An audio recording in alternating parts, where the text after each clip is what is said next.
Hello, good evening, all. Can you all hear me? Yeah, good evening. I can hear you. Yes. Good evening.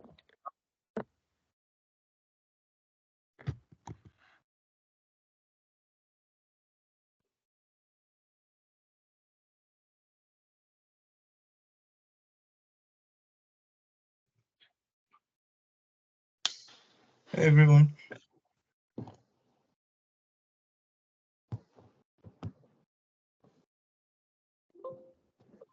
Hello.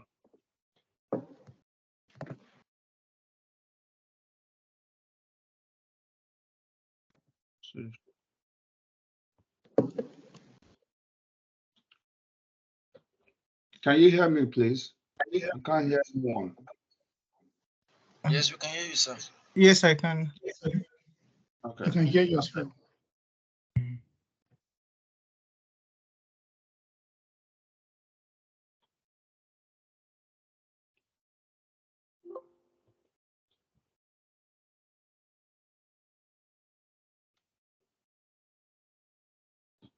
All right. Think we can get started now.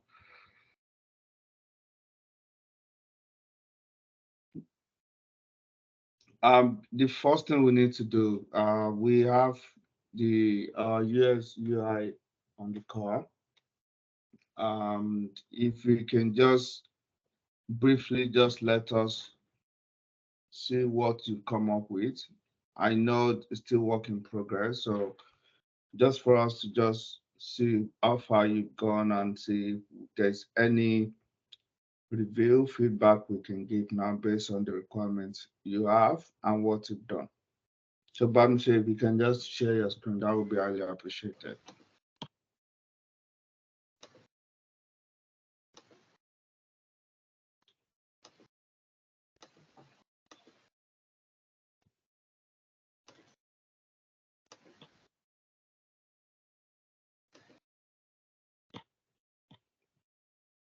So, good morning, good evening, everyone. Can you see my screen? Yes, Yeah, okay. yes, we can. Yeah.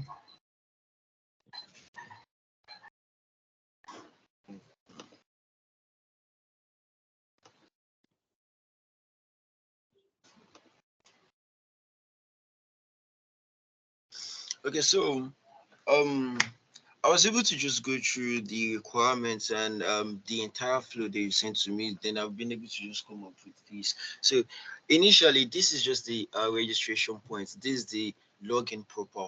So, when you're about to log into the page, you get this page. Then, if you already have an account, you just be able to just log in proper. You will put your email and your password. Then you'll be able to continue. Then perhaps okay, you're just a newbie. You just want to create an account, either the expert account or the normal register account.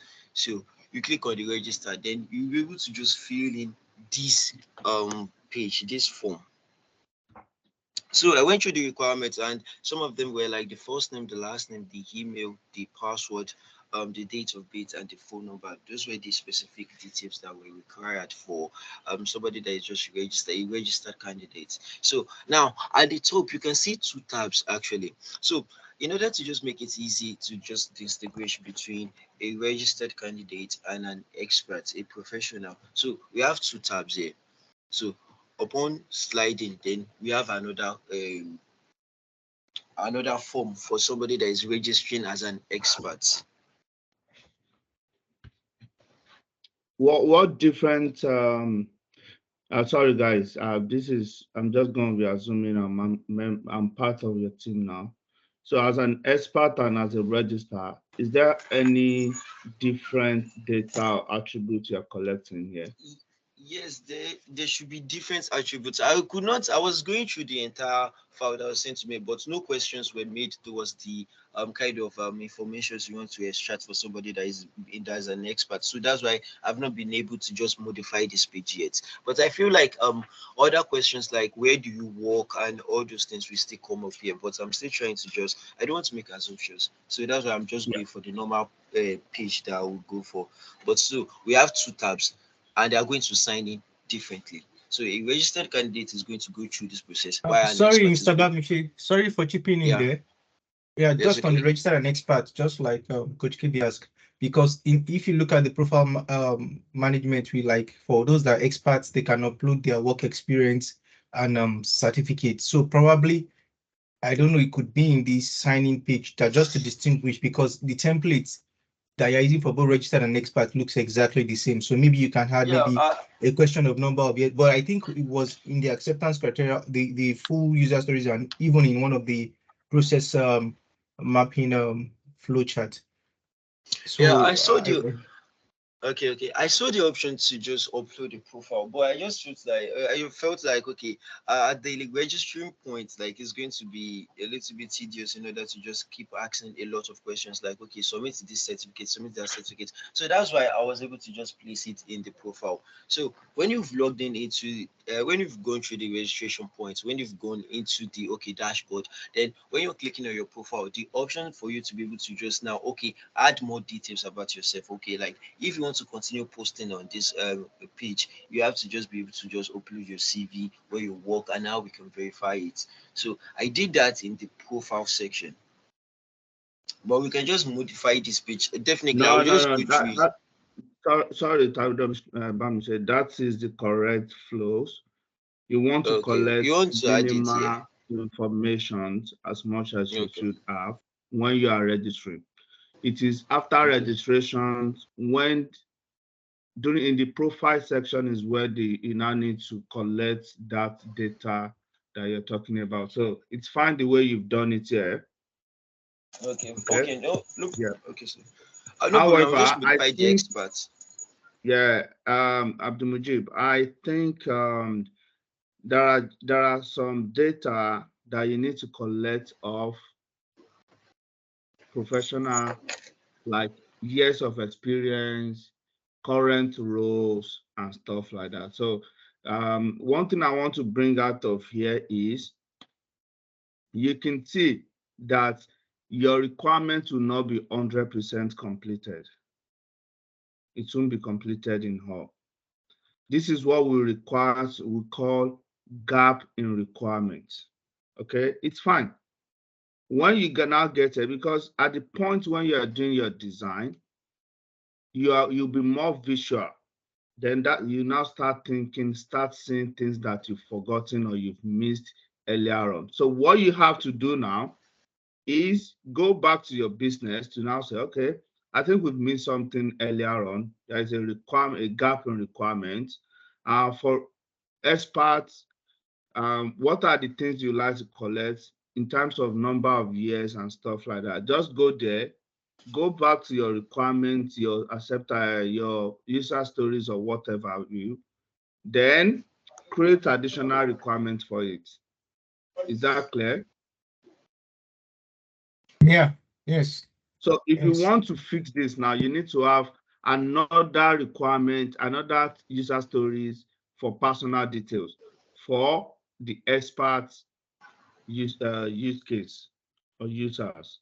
So it's not going to be as a professional, as a professional expert, I want to be able to use or provide these details or this data when I am signing on or registering.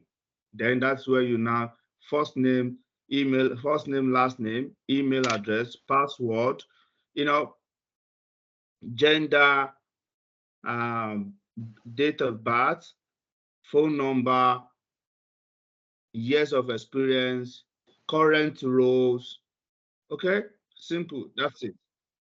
And also, the sensitive nature of gender means that what is the value you want to get from having a gender, collecting people's gender.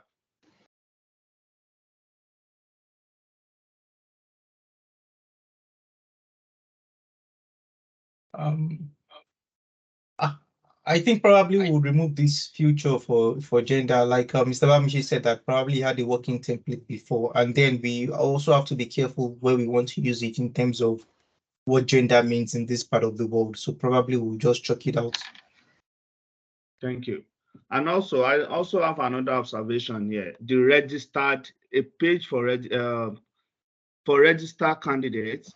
Yeah, I mean, I'm going to take you now. For registered candidates, I'm working under the assumption that a registered candidate does not need to register any longer because you have all registered. All what you need to do is just to log in. Is that not an assumption we're working on?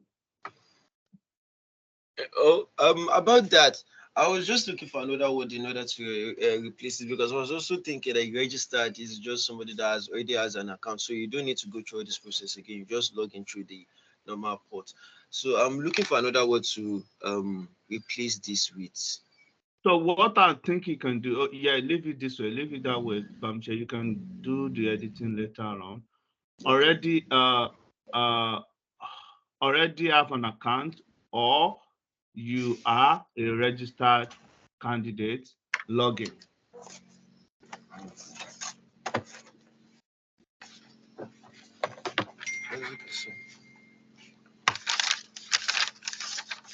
Sorry guys, you need to let me know if that does not sit well with you guys.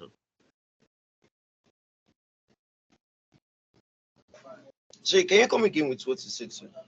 So, welcome to community.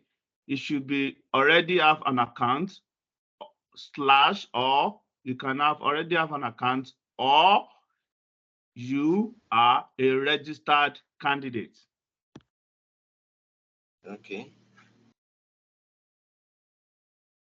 So we just have the normal login beside it. Then you just log in. In fact, can you even change that to already have an account, or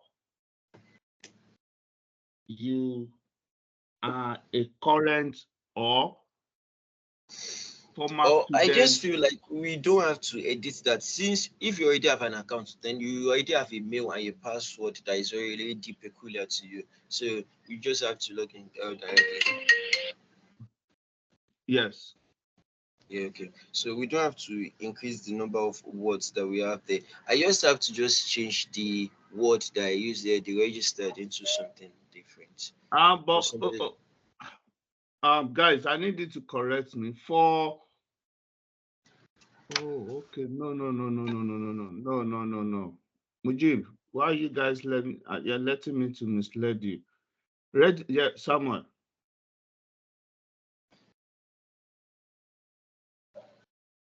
I thought the Scrum Master wanted to say something, so I.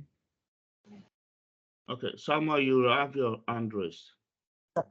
Can you hear me? Yeah, we can hear you. Yeah. Personally, I thought instead of to remove the for it not to be too ambiguous, we should just make it maybe, if you got to, of course, the already have an account, login is okay, but we should just have one register, which is for both professional expert or normal user.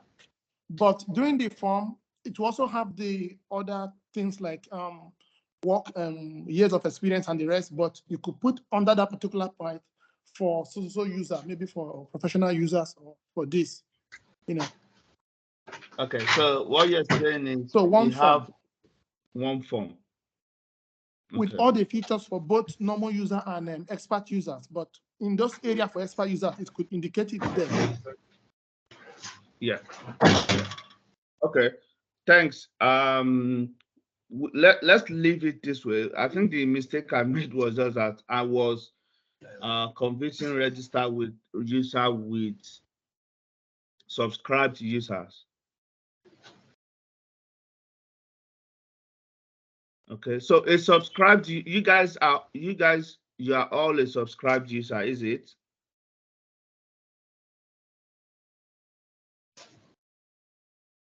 Yes. No one is talking. Yeah, Yes. the subscribed user is like the Okay. conditions, and I think I shared that with Mr. Bamishe, is somebody that registered and finished training with Tech Pro. So that's the condition for subscribed user. Yeah, for subscribe. Okay. So now the only people that need to register now are registered user and expert and professional expert or experts. So for registered users, I think this field is fine. For an expert users,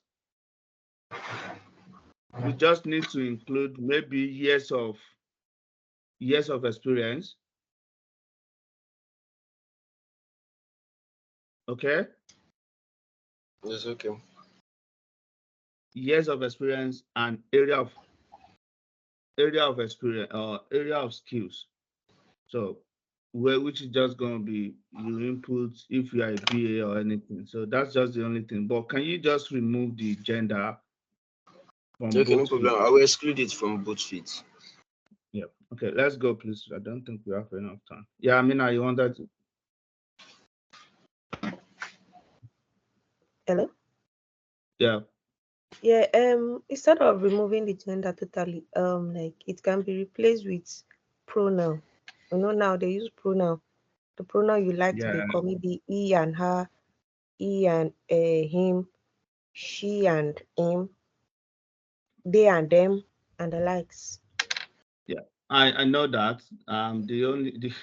The issue with that, yeah, but it will not be like this. It will be a drop down. So yeah, let's just check it out totally, please. Samuel, do you have something else you wanted to bring up, or it was your previous? No, I think you're right. We should take it out because it doesn't contribute. It doesn't matter if you're male or female. Yeah, Anyways. absolutely. Yeah. All right, let's go, Bamche. That's okay. So when you do registering, then you will not be presented with your dashboard. This way, so I kind of took idea from the previous dashboard that we have on the Tech Pro that we're still developing. So I just wanted to make it a continuous. Can I stop you there? When you finish registering, I think there's a meeting flow. You need to have a 2FA authenticator. This thing has been sent to your account, to your Okay. email address. Okay, that's Okay. more of a developer side, but I would definitely include it. I would definitely include it. Yeah. You can have just a screen. You finish, then just have like Okay, to get in the OTP and the yes, registration and confirmation. yes. Yeah, Then definitely I you will can, include it. when you do that, then so the OTP just a very simple thing, just to make sure that we're not missing any flow. Oh, okay, no problem. I just wanted to get the main pages like done. Then I could just include Okay. that in further reviews. Okay, so now we're having this dashboard. This way we have the overview where we can just see the important messages like okay the recent posts, recent job openings. So Then now where is your profile? Where is my profile? yeah, we have your profile at the right corner. So clicking the profile, you'll be able to just make adjustments to your name, the email, the date of birth, the phone number. Then I saw that you can include your hobbies, then the work experience. Yeah. Then what I did was that okay for the experts, yeah, their own is different. It's a little bit different. That means that they have the option. They have the option to upload their CV. They have the option to upload their CV, and we have to verify that to actually make sure that Okay. okay these people are actually of working class. All right. So the only thing here, hold on, don't go yet. If Okay. I'm putting this first name, last name, email, date of birth, phone number, given these are all the data I've already inputted when I was registering, Yeah. what is this going to be, will this auto-populate? No, this sense as a form of like okay, I edit. So okay, Okay, if this is perhaps like edit okay, I mode. want to make yes, like if perhaps like okay, I want to make changes to my email, changes to my date of birth because most of the people when they're registering, they just want to get it done as soon as possible. So As soon as later on, possible. and they just want to Yeah, now I know. actually get I know. to So, okay to so make that guys, changes. if that is what you want to do, you need to have in your profile, okay, you need to include that all details used to register in the registration page will auto-populate here, okay, so that the developer will pick that one up. Okay. Mujib, Amina, and the rest of the team. Yeah, go for it, Amina. Please explain the auto-populate, please. So that means when you register there, all this field there, you can see that first name, last name, email address. You have already inputted it during registration.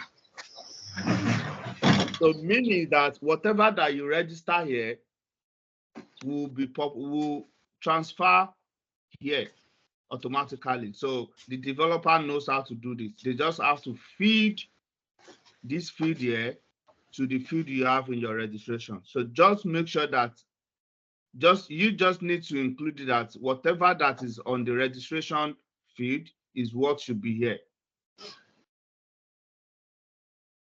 Okay, so if you had to go, the only thing that will not be filled here would just be hobbies, work experience, because these two fields are not in the registration field. Is there a way we will indicate it there that this will auto-populate to another? Of course. Please. Of course. If you are writing your user stories in the profile, okay, as a user, I want to have all my personal detail fields that are used when I'm registering to auto-populate in their respective fields in the profile page or on the profile page. That's it. Is that clear? Yeah, but what he said, sorry. The email, like, it's like he auto-populated the email from the registration to the profile. I would have preferred, like, if the email here should be like an alternate email. If you want to change the email you want to use to be registering, you want to use to be logging in on the app, there should be like maybe like a security attached to it. It's not like you can just go to your profile, put another email, and that email will just be able to use that email. I hope I'm making a point here. That's it. You are going into architecture. Yes, you are making a point. Yeah, that's a very big architectural requirement. I understand the point here. So it's all about validation. So you're saying that the email, let's assume that when I was registering, I register Kabir blah blah blah as my email address. And of course, that email address was the email address I used to register, being my username. Is that correct? Yes. Now, when I come to my profile page here, the same email address should be on this profile, on this email address field here. Is that correct? Yes. Yeah, and I'm saying that, and I want to change this email address from Kabir to Dagoru Dododo, Amina Dododo. Is that what you're saying? Yes. So you're not saying I should not be able to change that email address? From here, like, it should not be easy like that, because if let's say I'm doing something on my laptop, let's say I'm doing something on my laptop and I just leave the laptop and someone comes in, go to the profile, enter another email without me knowing, saving it. Okay. Without any security attached to it. I understand where you're coming from. Firstly, as long you use this email address to log in, so that means that it is your email address. We're not contemplating that. There's nothing to contemplate about it. Now, if I change this email address from Kabir to Amina, I will go through the same authentication 2FA, meaning a link will be sent to the new email address to verify. Yes. So if I now verified, man, there's nothing I can do. That's enough for me to do. As long as a verification code is sent to that email address, if the person not you now, that person that's impersonating you goes to that email address and verify, so be it. That's carelessness on your part as well.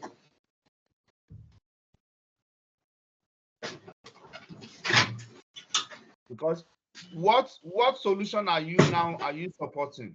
Are you proposing here that I should not be able to change new email address at all? No, one can change email address, but it can even be like maybe an email will be sent to, or maybe like a security question or something, maybe attached to the phone number. That's a lot. You see, that is going into 2FA identity management. There are many layers of how you can do. That's not something I don't think. There are some that email validation will be enough.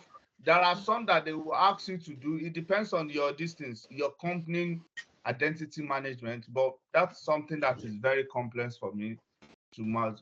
I don't know, the value is insignificant for me that I'm going to be worried about it. But if you get to, I've worked with a company that to do that, you need to answer some questions and a mail will be sent to you, and also you have to go outside, we call it Auth0 application. It's an application entirely. You go through Auth0 to go and do it. And we have some that for you to change it, you can only change it on the registered devices. So it depends on your company's policy and identity management policy. That's a complex issue. Can we move on, please? That's okay, thank you. So now the overview, then let's just move straight to the post. This is where some things are. So the post, we have like, okay, the ability to be able to create a post through this button. Then you'll be able to view posts that have been created. Then I saw in the requirements that the ability to be able to just react. So we have the options to react, the ability to comment and to like. So I was planning on doing an animation for that, but due to the time constraints, so I've not really been able to just perfect those. But you can comment on posts that you want, input your comments here, then you'll be able to just send it and it will be there. Then you'll be able to create a post of your choice also. Then we have the view job offers. Then now the entire idea is just that using the expert professional. Can everyone hear me? Yeah, we can hear you. Okay, from the professionals accounts, they are able to just create like send job ads. They're able to send job ads. Then due to proximity, like proximity to the employer and all. Is So this we have part of your requirement? Is this in scope for you guys?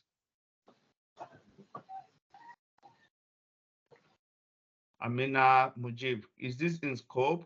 Is this a requirement for you? I don't know if we actually wrote a requirement for this, but it's actually definitely in scope because we talked about people being able to get job offers, job opportunities. Thank you. So yeah. All right, go ahead. It's okay. So now, the bottom right, you'll be able to just see like these are the filters that it will work by. Okay, so you can select based on the location and based on the salary that you want. I've not really been able to just get the categories that we're going to filter it by, but due to my own preference, that okay, I choose location and salary. So you just be able to just modify it in order to choose a job that is like almost perfect for you. So you just be able to see. Who will have the ability to do this? Okay, so I think for me, I base this on the registered and the subscribed candidates. Just to chip in, Mr. Bamshi, I think in the user stories and acceptance criteria we gave, we made it exclusive for the. I mean, for the okay, for the subscribed candidates, because the issue of job offers was yes for the subscribed candidates since the person has finished training, but the idea there is that those that can share job offers will be the experts, professionals. Yes, will be the experts, yeah. Professional, but those that would be able to access jobs would be somebody who has completed training, which is the subscribed candidate. And Next. Okay, no Thank you. problem. Then, yeah, we'll just be able to just link this page to that of the subscribed My candidate. only concern, I'm sure, is just that this filtering, can you make the filter based on years of experience, based on location, and Yes, the okay. kilometer? I don't think Yes, is I have ideal. a location near there. Where?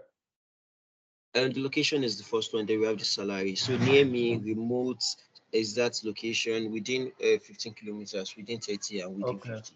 Yeah, but the kilometer, I don't think that if that's something we can just work on, because yeah. Then what else can we use to? Okay, that's fine. Yeah. Okay, so you Hold just on. be able You to. can do under that salary. Can you do ahead? We can do job type, location, job type. If it is Other job full type, time, what do we have there? full time, Okay. part time, Okay. okay, then Yes. contract. Okay. It's okay, no problem. I'll add it to the featuring make order. So based on the ads that are being fed by the that are being created by the professionals, so that's what that is going to determine this page. So the number of professionals that are given openings is what that is going to just show up here. Then we have the mentor. I think this page, even this dashboard, is for the subscribed candidates because I didn't really know what to put for the register, but I'll just put everything together. So now we have the mentor request. So this is where you can be able to see like okay active mentors like based on the professionals CV and everything they've dropped, you'll be able to see okay the skill they have to offer to see their specialty. Then you'll be able to just click on them and you'll be able to just contact and request for mentorship. So what list is this? Is this the pending or people that have sent a No. request to me? These are for the mentors available because I saw it. I was not able to just fully grasp like what they meant by okay. Okay.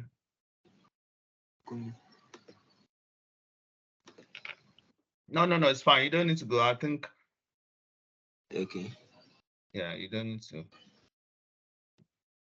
Okay, I love this page to see all the available mentors. Okay. Yes. Um, Then you're able to okay. then when you go to them, then You the can only now thing is that I request. don't think available mentors should have their CV. Or are you looking at, okay, let me see their CV. Yeah, Yes, you we just can have it. for you to Yeah. okay. So that you can just see their specialty, where they've worked. Okay, if perhaps you target in a particular company and you can see in their CV they've worked in that company, so it would be advisable to just make such person your mentor. Yeah. And also, um, can we also have a summary, Okay. column that I can just see brief summary about them, Okay, no problem. which I Okay, think is yeah, I'm part of still what you should when you are creating as a mentor or as a professional, experienced professional. When I'm creating my profile, I should be able to have write like 500 character summary of myself or 100 yeah. character. o- One thing I'm planning on doing is just that okay, based on what that have been written on the that the either the professional or the registered candidate writes in his profile. So using from the hobbies and all the characters yes and the work experience, everything is going to show up when you click on their name, when you click Yeah. Okay. on their details. So everything is just going to show up the phone number, the email. So in case you want to just send a request or something, so and the hobbies and everything in order to just get to just know them more, everything will just be displayed upon clicking their name. Okay. Okay. So now I want to. I think okay. Now Guys, for the any X. feedback? We have overgone the allocated time, please.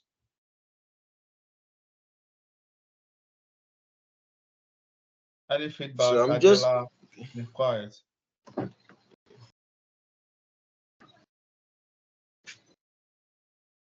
So what happens to the registered candidates? They can't click on all these other tabs that are exclusive for subscribed candidates. Like, what happens if they click those tabs, or they won't see it? Like, what is the interface they have access to? at all. They won't see it at all. Okay. Okay. So okay, one thing I'm going to do is just that, okay, people that subscribe, they don't have to just go through the register now procedure. So you just have to input your mail and your password and you just log in directly. So those are the ones that will be presented with the job offers and their ability to just request for a mentor. I know those are peculiar to them. But if you are just a registered candidate, you are just using the free mode, you're not going to have access to the job, but you can still see posts and you'll be able to have a dashboard to just show you, okay, these are the posts that you've not read yet. Then you'll still be able to just like react and do all sorts, but you'll be able to just request for a mentorship and you'll be able to just see the job openings. And then we can make a little ad there. So okay, or that in case you want to see, like if perhaps you want to see job openings and have like access to mentors and all, you'll be able to just subscribe to our class. So we'll be able to have a little ad. Thank That you, makes sense. Bamiche. That's the most important one to me. That's one thing that I'm so Yes. much. I wanted to say that. Yes, so you'll be able to have that little ad there. So it's going to be a click on, then you'll be able to take us to the billing points, the billing points where you'll be able to just pay and you'll be able to just turn from a registered candidate to a subscribed candidate. Yep. Does that make sense, guys? That's looking good for me. Thanks everyone for Yeah. such Thank you, wonderful Mr. job done. Yes, thank you very Thank you, much. Thank Mr. you, Mr. Bamishi. Bamiche. Thank you. Thanks, Bamiche. I appreciate it. You can log off now. Yeah. Yes, okay.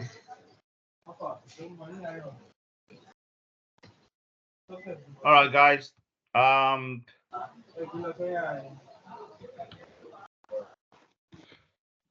Let's quickly just go. I'm going to take over the screen now.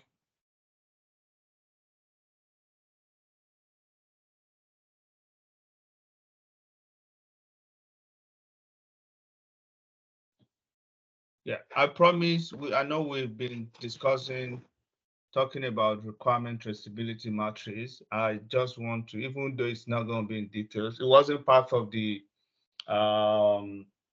syllabus, so to say. But what I've seen is in the last few weeks or months, I've seen requirement traceability matrix, becoming an important artifact for BA.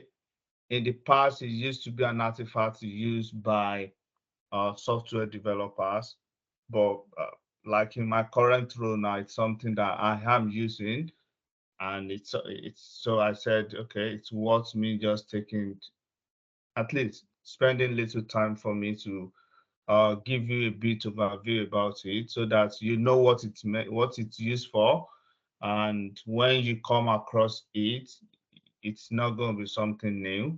You can develop it, and if possible, go further to learn more about it. So what is requirement traceability matrix?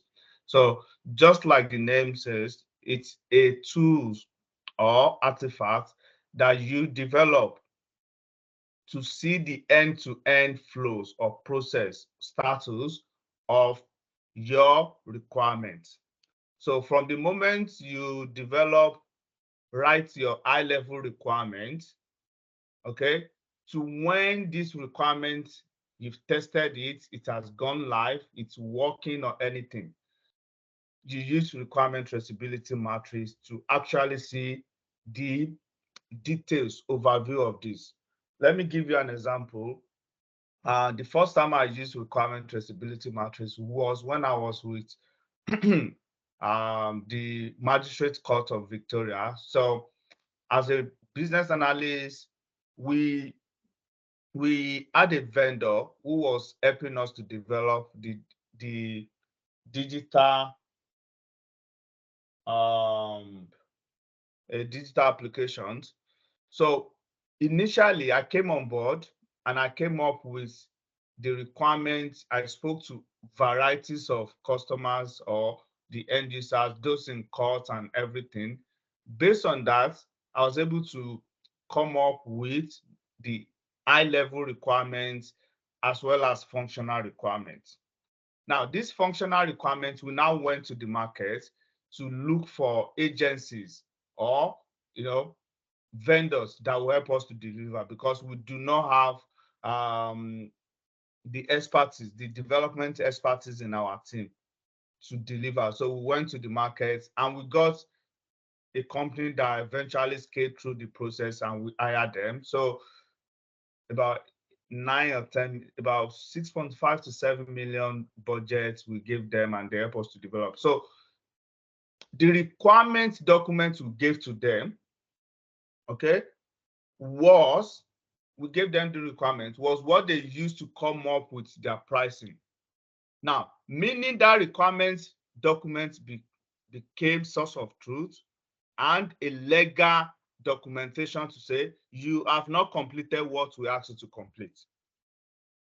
So my role was to keep tab of what have they completed from that requirement, which one is outstanding, the one that are outstanding, what status or what level are they?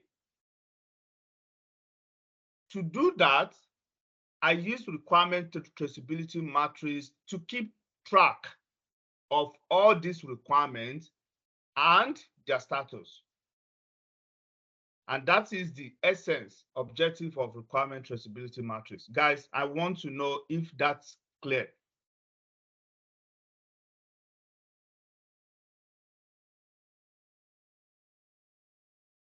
Yes or no, guys? So if I understand correctly, that after a project is done, like you outsource a task that is to check if those people completed what was asked initially to be done. Absolutely. And the one that are yet to be completed, what stage or status are they in?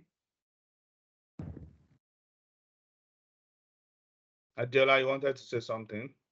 I wanted to say the same thing. That means it's being used at the end of a project. To know. Well, not at the end of the project. You can use it the moment the project is completed. I mean, you started the project. I would recommend come up with this requirement traceability matrix, then start updating it. Okay, this is what we have. They've completed this one. This one is outstanding. That will help you to keep track, to know, okay, these are the requirements that we've completed. These are the ones that we have outstanding.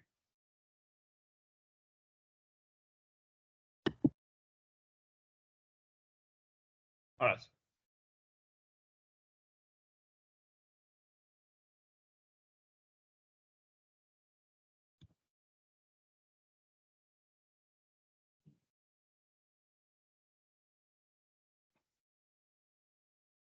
So I want to show us, let's now go and see if we can.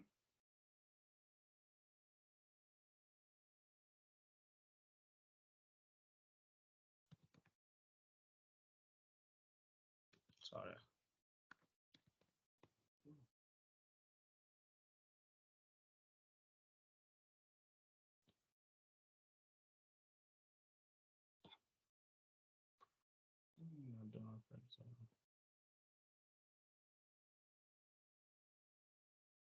Can you still see my screen? Yes. Okay.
Okay, so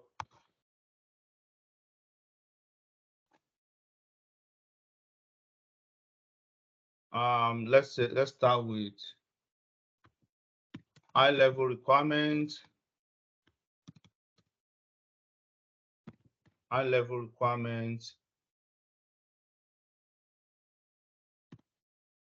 functional requirements,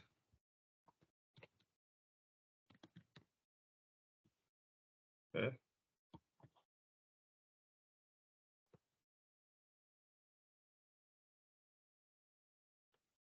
See that I always say that once you create one document you created, you will use it for another document. So you don't need to reinvent the wheel. User story, okay. Epic.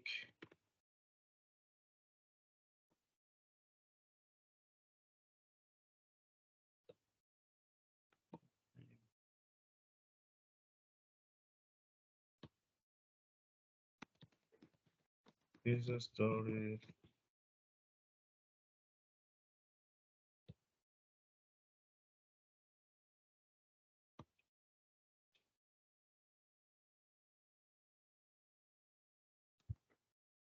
User story. Status. Okay. User stories. Status.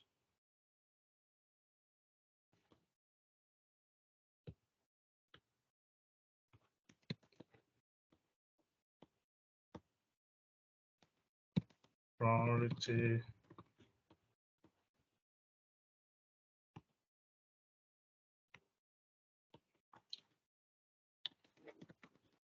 Test scenario.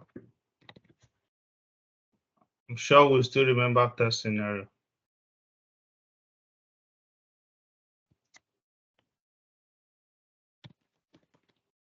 Test result.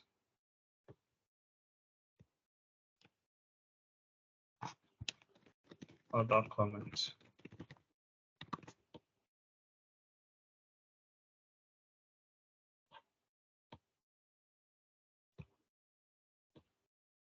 Okay. Now,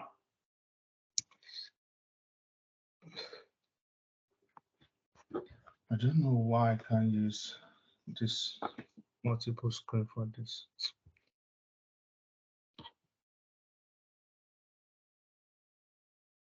Where's your high level requirement?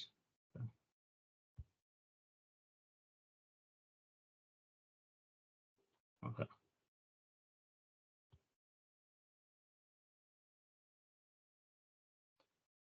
Ability to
okay.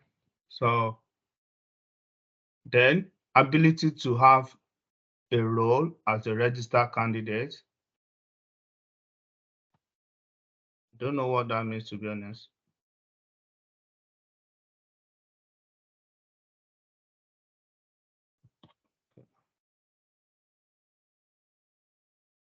I think we did this in the early stages, and then the understanding was that we should be able to have different user types. So that's just the concept of the functional requirements thing. But we did this in the early stage of our training, so probably we didn't use the right lingo. Different user types.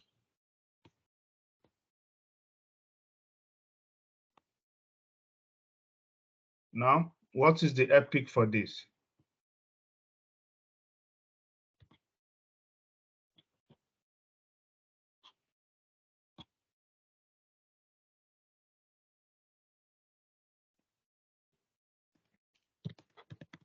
Use cases. Then user stories, ability as a user, I should be able to have a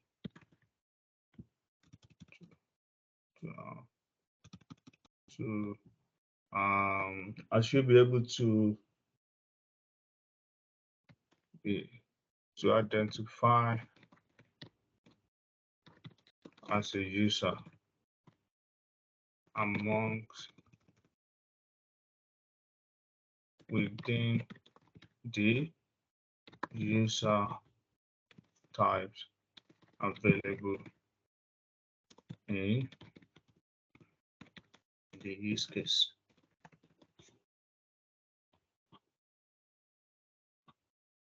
Now, if you even look at it from this angle, what is the thing you can pick out? You know, I can say, you know, categorically that you don't even have a user story for this user type. Do you have a user story for that?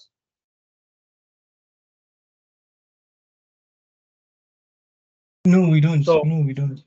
Thank you. You see the benefits, the importance of requirement traceability matrix. It will allow you to keep track. So you know that there's a gap in your requirement now. If this has not been picked by your developer, because the developer might also pick it to say, guys, well, you're saying this user type, this as a user of this, there is no user story to classify different user type you have. You only have it as your supporting documentation, which will also take me back to here. Supporting documentation. Okay, now, if you want to have this, I can come here. Where's your use cases? Copy. Okay, copy it.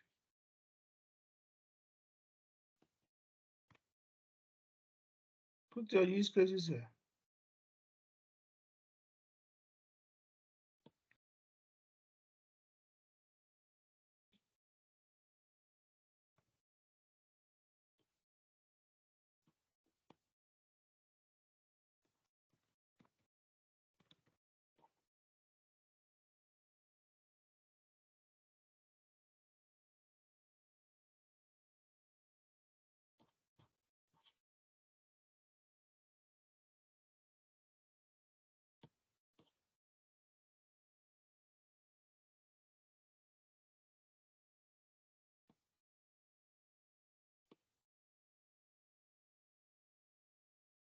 Okay, so I'm just going to say there is a gap in the requirement which needs to be fixed as per the document, the use case document attached.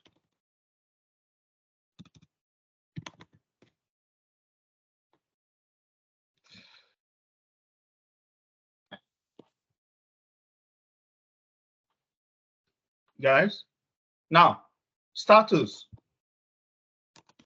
not yet created in this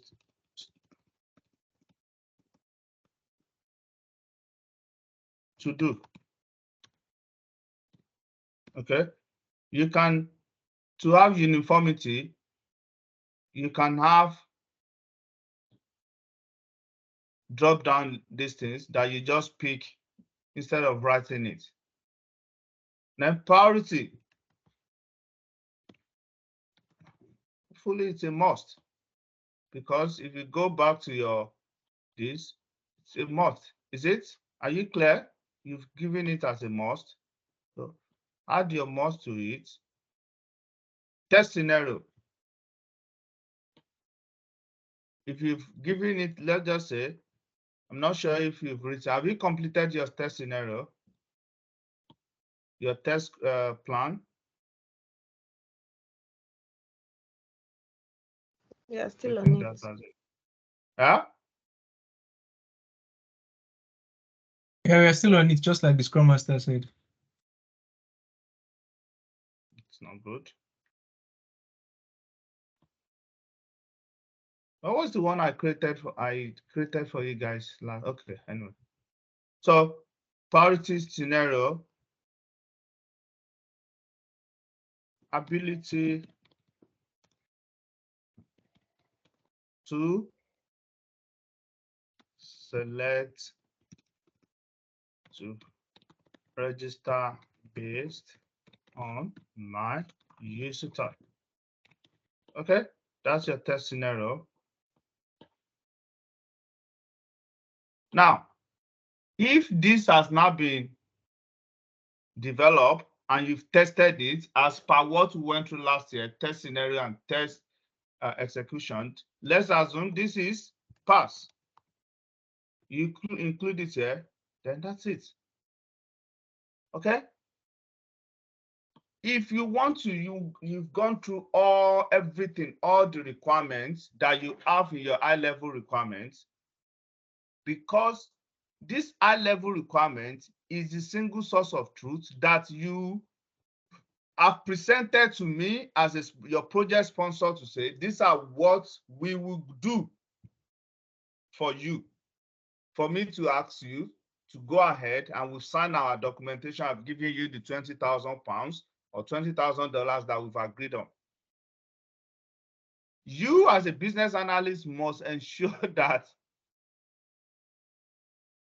what was delivered, what has been delivered, actually meets the promise you've made. And no single document that can allow you to capture that other than this. Okay, so I told you that it's not something you need to write at the end. You can write everything initially, then as we go, let's say in this sprint, we're only to complete about 4. Just come on those. Okay, this one we completed. Being to do, okay, we've completed that. It is now tested, in test, or it's now in prod environment. What do I say prod means? What is the meaning of prod? When something is in production, what does that mean?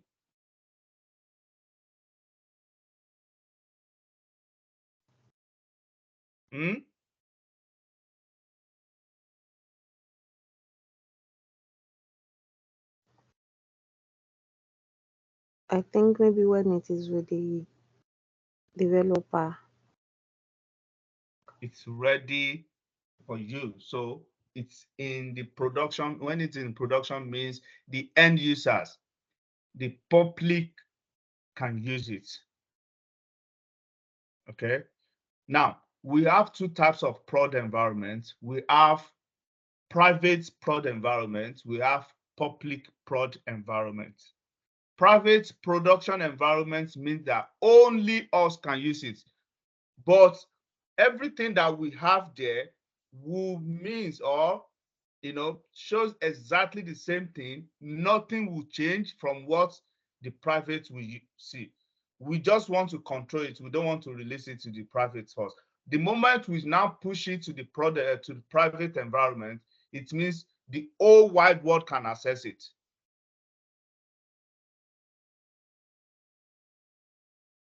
Okay. Let me see if I can I want to see, where's registration?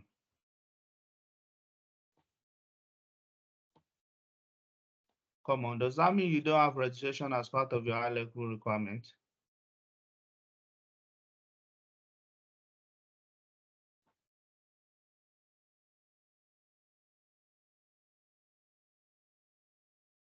That's not good. So let's say the high level is ability for the users to register. Okay, let's say that is functional requirement, ability to register with the personal details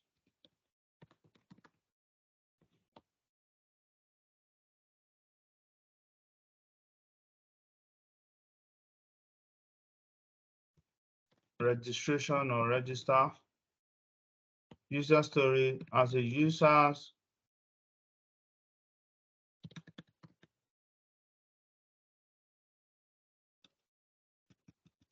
as a register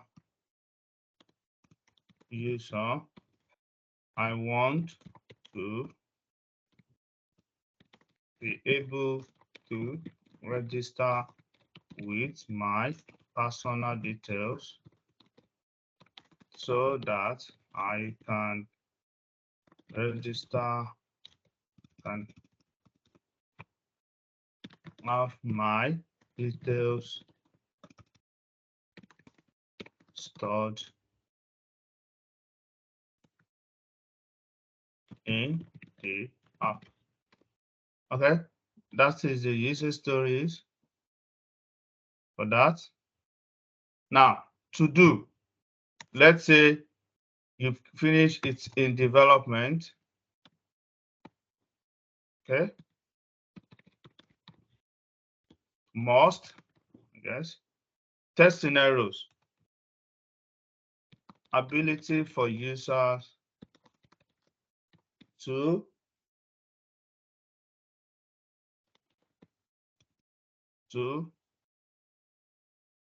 register on the app.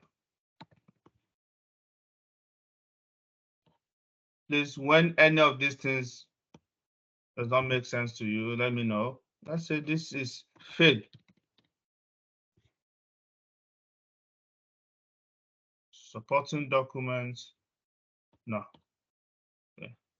I think I can have for easy insert column, user story, ticket. Okay. If we go back to Jira.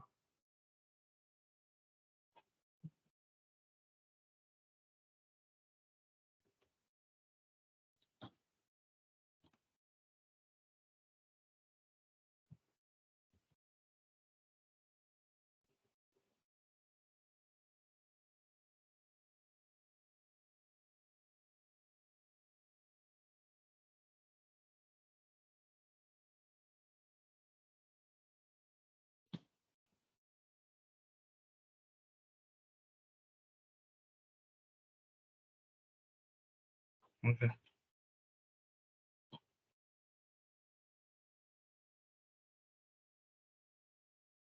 Okay. Are we see this now?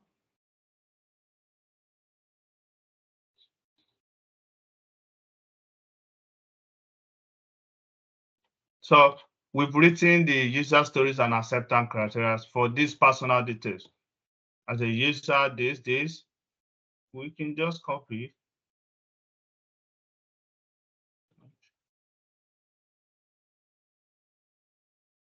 Is in UAT.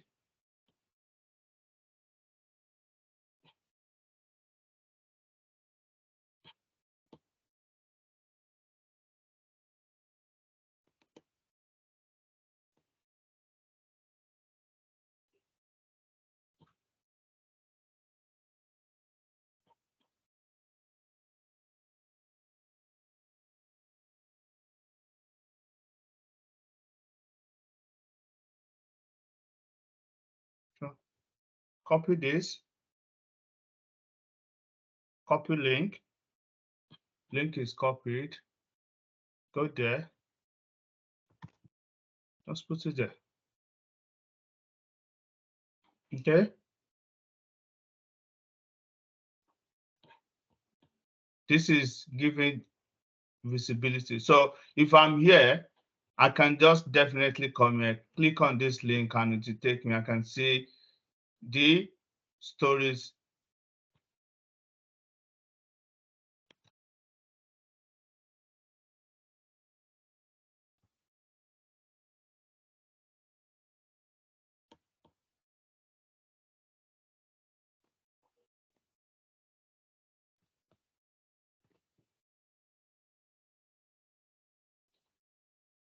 Guys, any question about requirement traceability matrix?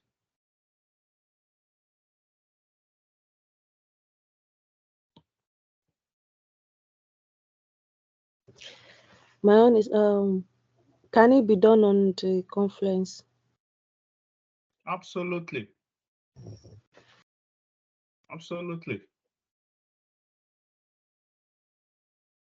This is Confluence, requirement traceability matrix. Okay. Whatever you have, go and do your distance. If you need to add another, add insert column right, and do whatever you need to do. Anything you can do on Excel, you can also do it on Confluence. The only issue why I prefer to do it on Excel here is if, for instance, I want to filter, and I only want to see, okay, any user stories that is a must. Or let me say we want to see the one, only the one that is in development. See everyone. You can filter. Excel allow you to filter. You don't have that functionalities in Confluence. Okay. What I'll do it in Excel. Copy it. Go to your requirement traceability matrix page here. If you want to do it that way,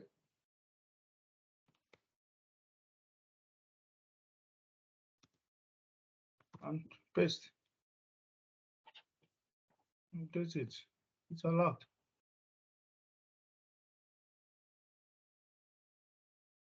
Any question?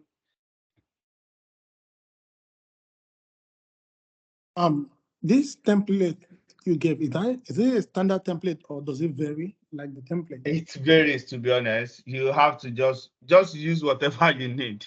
It varies. It depends on what you want to need it for. So if you want to use it for test purposes, okay, I just want to see for testing and know that, okay, most of these requirements have been, they've been tested and they are only if they fail or not. Maybe you don't need priority, you don't need the development, you don't need priority, okay? You don't need supporting documents if you do anything. But what I just want to have it to keep track of, map it together. I know that high level requirement is mapped to this, it's mapped to this epic, it's mapped to these user stories. This is the ticket for it in Jira. Okay, this is the current status that ticket is. This is the priority. This is also the test. So it's just, you just have to go with the flow. What you need it for will determine the template and what you need to include.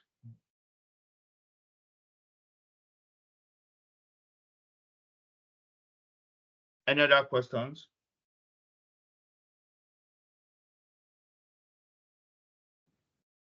Sorry for the status. I just wanted to get in terms of the vocabulary you're using, that if something is not ready, can we use maybe pending not started, and And you because have to go with the status that you have in Jira. okay, Yeah. What you have here. You don't want to convince people. So as you can see, this one is in UAT. So just go with whatever you have here is what you have to, because this is development starter. This is what your team are using. okay, okay, okay.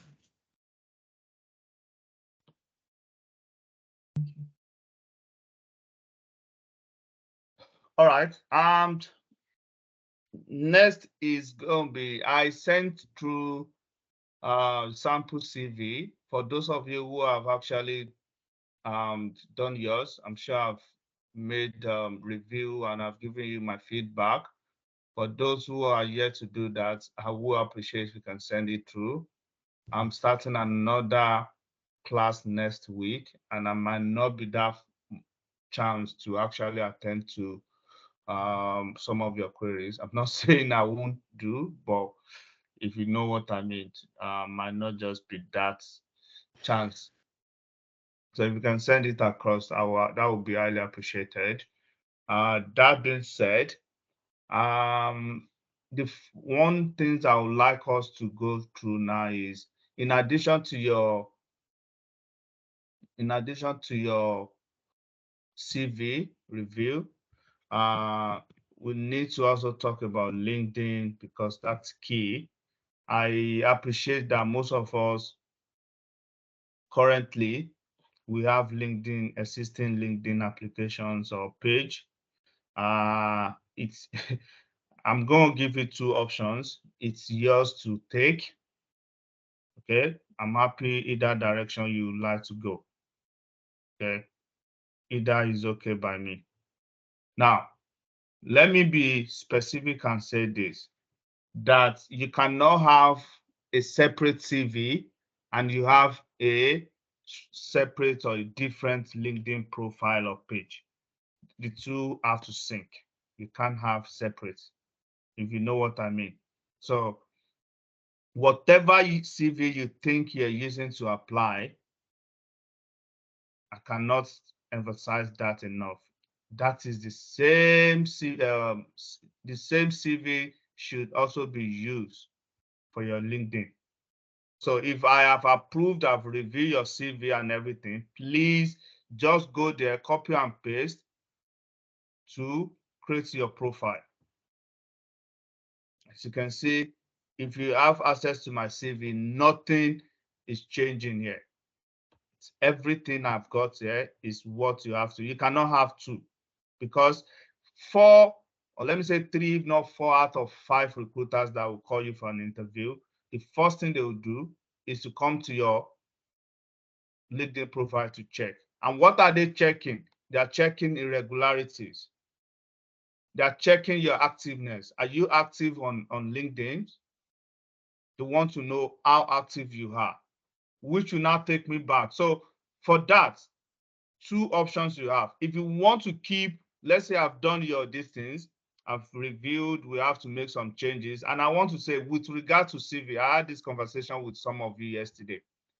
Please, our objective is to get a job. If you have 1 year, 2 years of experience, I'm not saying it's not possible, but the probability is minimal. No one will even call you for an interview without having minimum of 4 to 5 years of experience.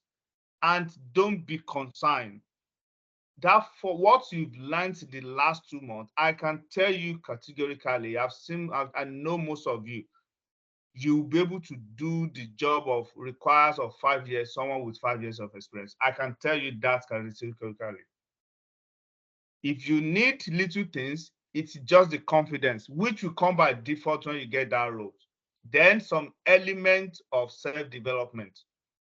Let me give you this instance. When I started my first role, in my first role, what will require someone of experience to do within 1 or 2 hours, I will spend 5 hours to do it. Reason being that I will use 2 or 3 hours to look at it on YouTube. It's natural. This requirement traceability, I remember in my first role, Someone asked me to do it. I don't know it. It was on YouTube. I learned it. That's natural. The moment you've done that, you've done it for the first time, you know it. That becomes your second nature. So that is it. And that is why in some of our discussions, I like to be practical in terms of what you will see. If you find yourself in this situation, this is how best to do what? To navigate it. And that is what we call applications of your BA skills. That it will come by nothing. There's nothing, we can only tell you about it. It is only when you find yourself in that situation, you will know how to navigate it. But it's good that at least you have one or two, in two scenarios where I've managed to tell you this is how you should do it. The second thing, which is what I'm working on, is to come up with terminologies, BA terminologies, that if you are able to flow, to converse using these terminologies, that will make your life much easier. I've said this, if I'm talking to you, you refer to me, you are a BA, within 5 minutes, I want to see, I will know if you are an experienced BA or a newbie, because there are some conversations, terminologies you are expected to be using that. If you are not using this, I'll just be knocking my head. This is not an experienced BA.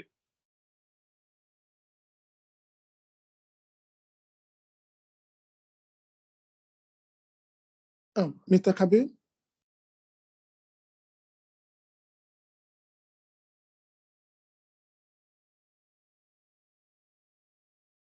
Yes. Yeah. So what exactly did you want us to do in the resume, apart from filling up our details? That's exactly what I need you to do. And if you have some companies that you think you might want to use, but we will encourage that you leave those two companies, Tech Pro, which is my company here, then COVID-19 Victoria. I work in COVID-19 Victoria. It's defunct now, so it's no longer in existence. And some of my candidates, I've asked them to use it because there is no need, no one can verify it, so to say. And I was a project delivery lead there, so I can say, yeah, it works under me, or that the person works under me. So that's why I've been using that. Yeah. All right. Okay. All right. So I'll send mine through later today. All right, that's fine. So LinkedIn. Yeah, go for it. Yeah, sorry. One more thing. Regarding this LinkedIn, okay, Mhm. so because I used to work as an infrastructure engineer and with American Express and then Cognizant as well. So I have lots of people that know me on my LinkedIn. That's going to be the next thing I'll say now. Yeah. So now, for someone like you, you don't want to lose that prestigious company you've worked with. So you find a place where you chuck in or you include that your experience. Okay. The only thing I'm looking at it is either, apologies here for those of us who are very good religious wise or something. I want to say is that you will not lie on your CV, man. All the best to you. Okay. If there's a way, if you still want to keep that to say you work in that place, just put it as a BA. Otherwise, you can include it as you work as a software or engineer or whatever you think you do. But after the 5 years of a BA, I want minimum of 5 years experience as a BA. I'm not going to sign off. I don't say you cannot use it, but it's not something I recommend. So the reason I was asking, it's not even land a role. Yes, Bossman, the reason I was asking is not even about the role. I don't care about the role. That one is past because this is a new career phase for me. It's just if I thought they stumble across my profile now and they see something. Now, this is where I'm coming. This is where I'm going. There are two options here. The first one, keep your existing LinkedIn page and everything. The only thing about it is this: you have to go there and change your career. I mean, your roles.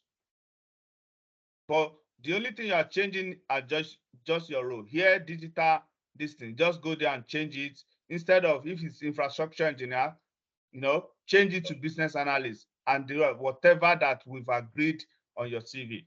But you still leave your old LinkedIn page as it is. So that means all your contacts on your network will still be there.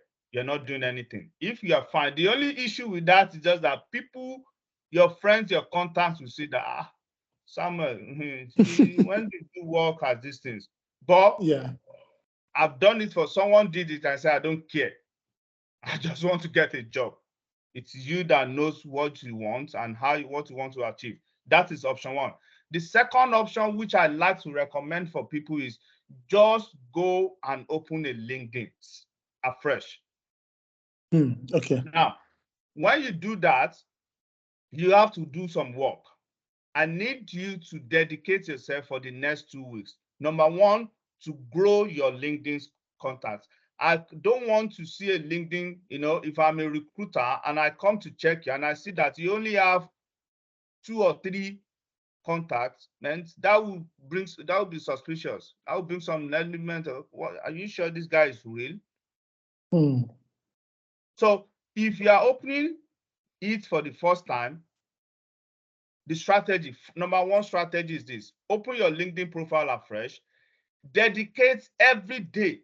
You are sending a cold notifications or requests, 50 to people, minimum of 50 every day. It's very easy. LinkedIn has made it so easy. As you can see, if I want to do this, you just, okay, connect, just go. Okay, these are people I've sent. My network. Okay. These guys, sending connect. I can send 100 in a day. If you send 100, okay, these are people I want to Edinburgh University in the UK. Let me send to them. It's not that difficult. This guy, just send random 100 in a day. Out of that 100, 20 will respond. Okay. Okay. If you do that for 20, you have like more than 200 contacts, which is what I'm expecting. If you have at least minimum of 200, that should be okay. That's number one strategy. Number two strategy, as a recruiter, I don't want to come on your LinkedIn and see that you don't even do any comments. You've not posted anything. You're not commenting on people's and everything. To counter that, maybe twice in a week, just come, make sure you have anything. You've learned so many things. Apologies. Go to chat. Even myself, I'm still using ChatGPT. Go to ChatGPT, write an article about the importance of Scrum ceremonies. Okay. Yeah. Okay, that is perfect. About the importance of Scrum ceremonies to the project delivery. ChatGPT will bring it for you. Edit it, make it look real and stuff like that. Go and come paste it, go to your LinkedIn profile and post. You have 10, 15, 20 people that will comment on you, that will like and things. You're growing your profile. You're optimizing your profile. Other things, okay, those that you've connected with together, just go there. So this is one of my friends, his wife is doing these things. Okay, good. Like, or you make comments. Anything you see someone that's writing something, throw back to this. Fantastic. Keep it up, guy.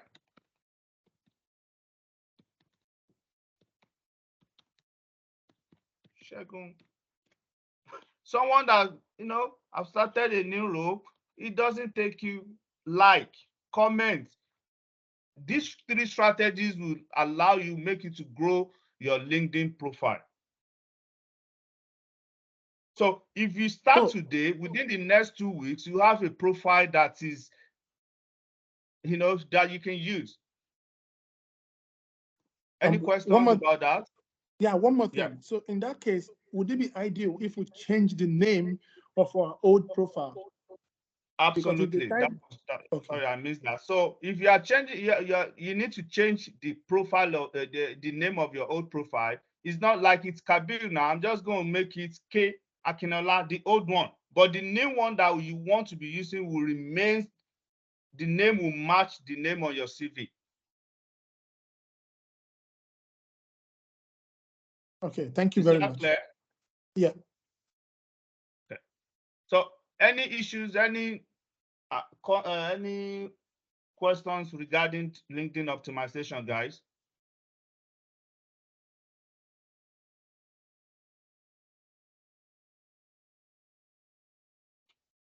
Okay.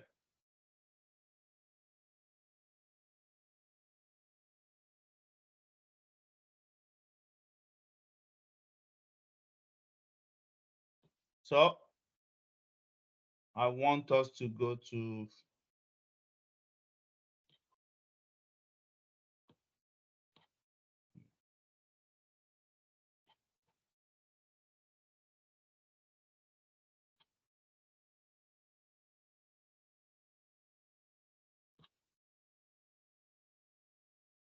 sorry,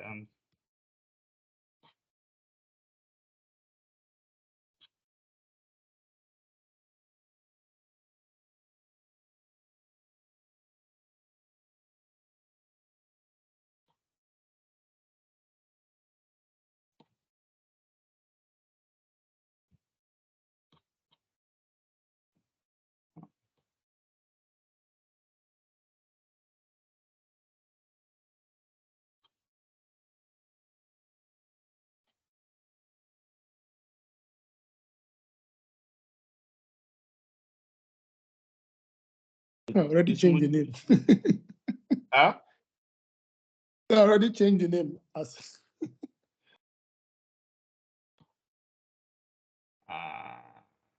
I'm looking for interview preparations document. Don't know where that is. Sorry, just give me a minute, please.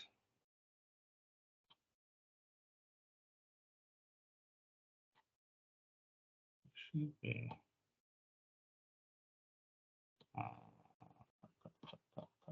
Okay.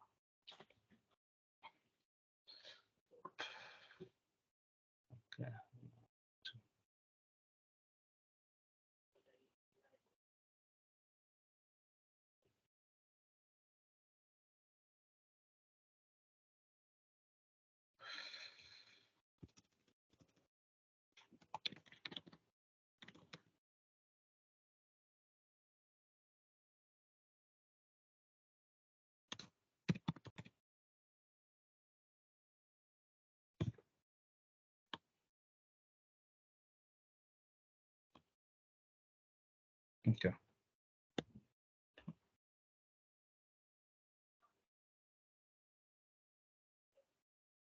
Okay. So the next things we need to do now is this is very important. It's the interview preparation.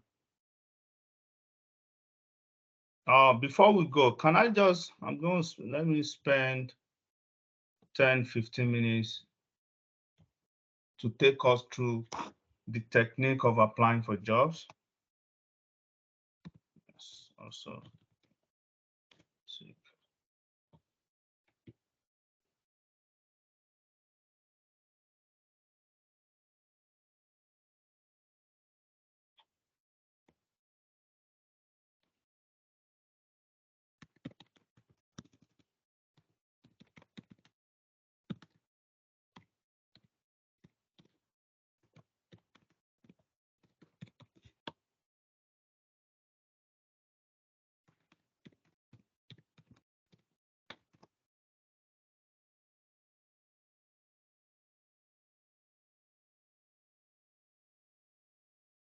Okay, so this is my, if you don't have a Seek account, kindly just go there and create. It's very easy. Just create your distance. Maybe, sorry, let me log out. So once you land in here, okay, click here, sign in. If you don't have an account, okay, you can just come here, register, or you can log in with your whatever being the case. So you need to, once you do that, so now I've created my account, I've logged in. Now, this is what you land on this page. Come to this profile here to go and create your profile, okay? You don't need to do too much. Just come here, paste whatever you have here, just paste it on your CV, copy it and come and paste it here. Just this, again, the same thing you have on your CV is what you should put here. Nothing should be, there shouldn't be any form of discrepancy. As you can see, everything on my CV is what I have here. Just go there, okay? Do it, my achievement and everything. It's just same, copy and paste everything.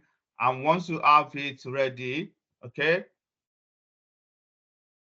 my distance, everything, all my certifications, blah, blah, put everything there. You have it ready.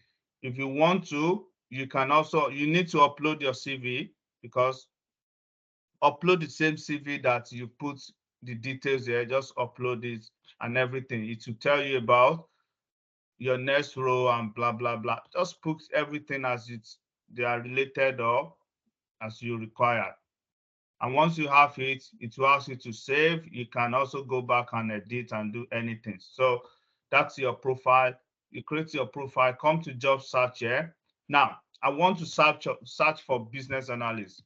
Just come to business analyst. Sorry, guys, for those who are not in Melbourne, okay, leave the classifications where I'm going to put all Melbourne, okay, Melbourne Vic. I'm just going to put it there. Then search. It will tell me this. Please, one thing I want to mention here, there are some jobs, please don't apply. When you see any roles that you are seeing data, except if you are very good at Excel or all this data to Tableau, what is this things? Then, but based on what I have taught you, don't apply for anything data related roles, because I have not taught you about that. And even myself, I will not apply because I'm not good at all those data distance. But if you are interested, hopefully by next year, because I'm looking at it now that recently, even though they will say software development lifecycle or software or something agile, I'm seeing more roles now require you to apply some little element of data and or Excel or Tableau at this thing. So, and I'm just going to be bringing it on board. But for now, that's out of scope for our discussions. When you're applying for roles, be mindful of that. Now, look at this role now. I will also not apply for anything that is system analyst or business system analyst or something. They are more technical. I will not apply for them. Project coordinator, of course, it is not in your scope. Now, let's go for this. If you look at this now, look at this. What are you looking? I'm looking for Agile, Scrum, all those things that you've been taught. These are areas where you should be looking at it. Any role that does not have those things, please don't apply for them.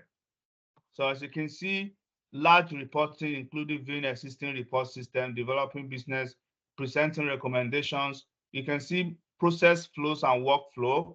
Now, these are user stories, system, user queries, of complex accounting, all these things.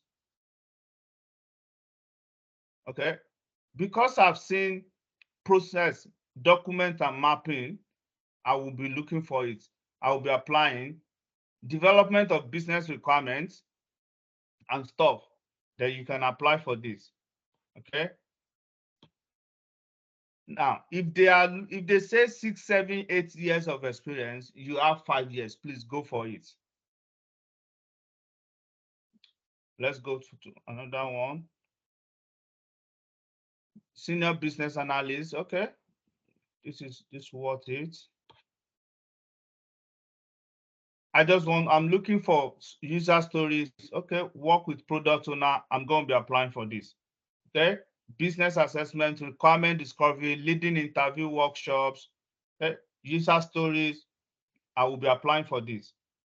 Creating tickets and full functional user story, taking a user-centered approach, which is, as a user, I want to be, given that you can see all what you've been taught. So it does not matter if they are looking for 7, 8 years. You've been taught all what is required of you, is just to apply them. So you've seen user stories, working with these things, elicit requirement, documenting requirements and everything. I will be applying for this. These are the kind of roles I will be applying for. Strategic digital business analyst.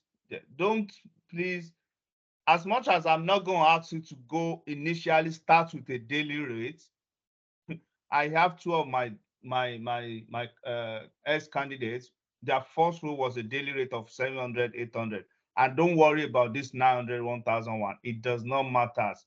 The same thing now that I'm on very high high salary, my job role, what I'm doing now, is lesser compared to when I was earning 110. So if you look at this, requirements, collaborating with IT, my communications, yeah, I'll be applying for this. There's nothing extraordinary in this. And the only job I will not require, I will not support or, encourage you to apply for is when you see some element of, data engineering, data management, Excel, all those things, except if you're good at them. I am not good at them. They are not my core skills, my core areas. I'm not just technical in those areas, so I don't apply for them. And they were not part of the training that you've gone through. So if you think you've acquired those somewhere else, you're good at them, happy days, apply for them. So business analyst, I'm going to go there.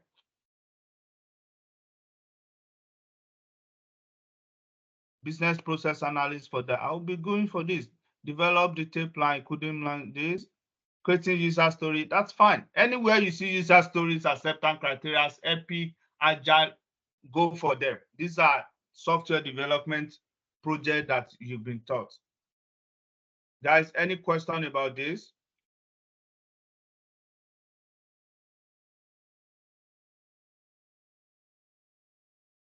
Adela, Samuel, Mujib, we're quiet.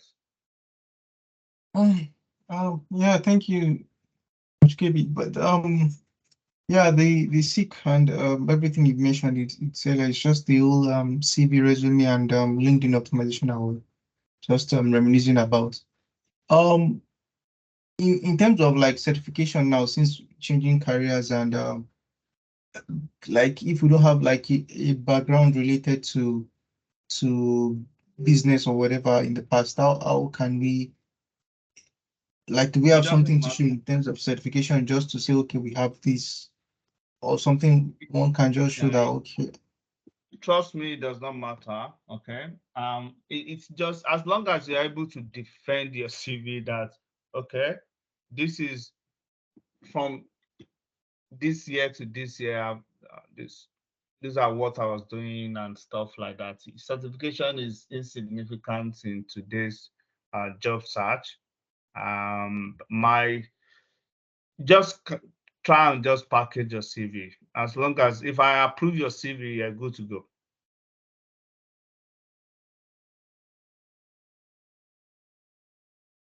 Back from me, and I submitted it. Tunji, Sorry, Kabir. Yeah. Yeah, my only concern is now that we are about to finish our class, do we Mhm. still have access to this Jira and Confluence? You I do. mean, for practice sake. You do. You Okay, do thank you. for you do for the next 2 months or so. Okay. Because we need to practice. I've used Yeah. Confluence before, but I still need to practice.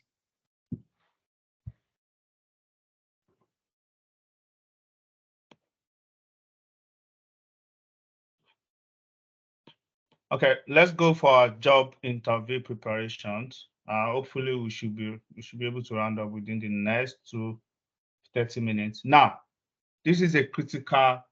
Don't forget, at any point you have an interview, as part of your distance, you have an hour, mentorship section with me.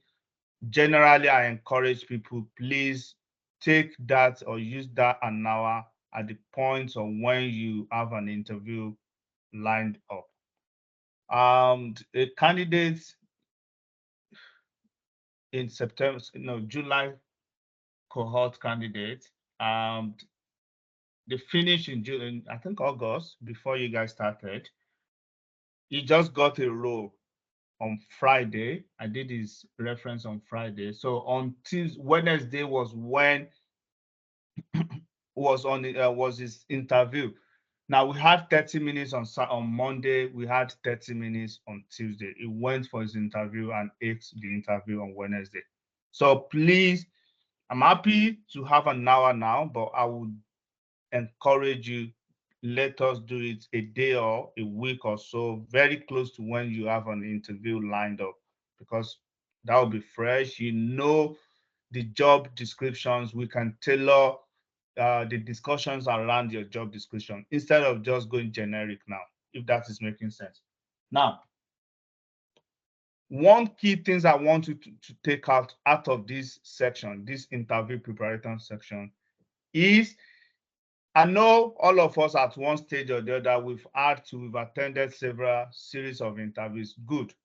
But as far as Australia is concerned, as far as this job, a BA job is concerned, please be mindful of how you will be attending or answering the interview questions when you have an interview lined up.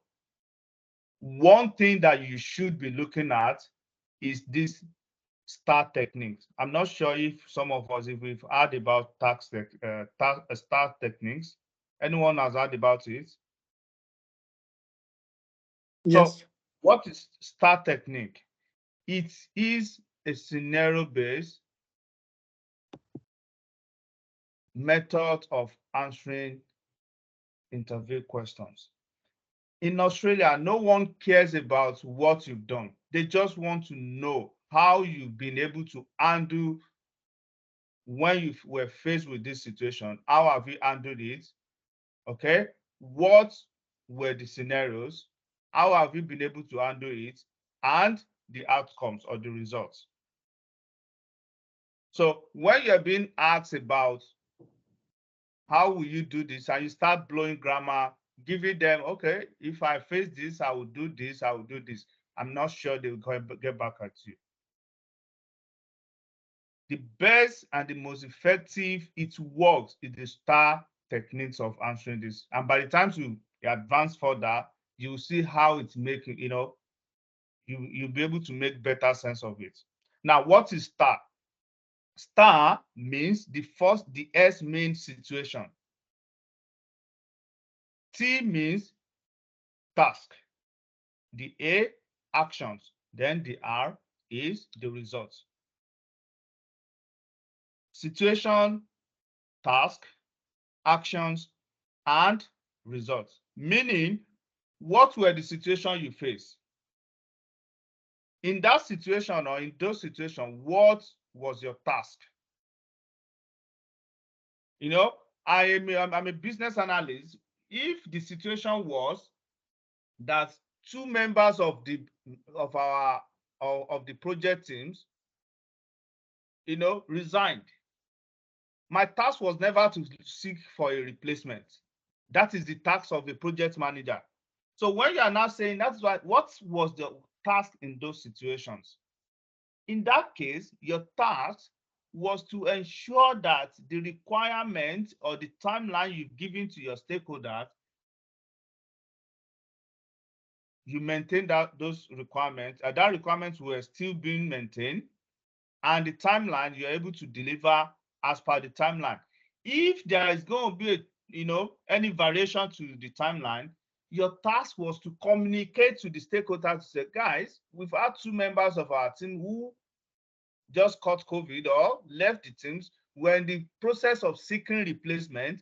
As a result of this, we will not be able to deliver as expected. We now require additional 1 more weeks to deliver. Actions. What in those situations, based on the tasks you've been assigned or that you have to do, what were the actions you did, or that what did you do? How were you able to navigate that situation to reduce or to reduce the impact or to maximize the value to your business? Then the results. What were the results of your actions? No.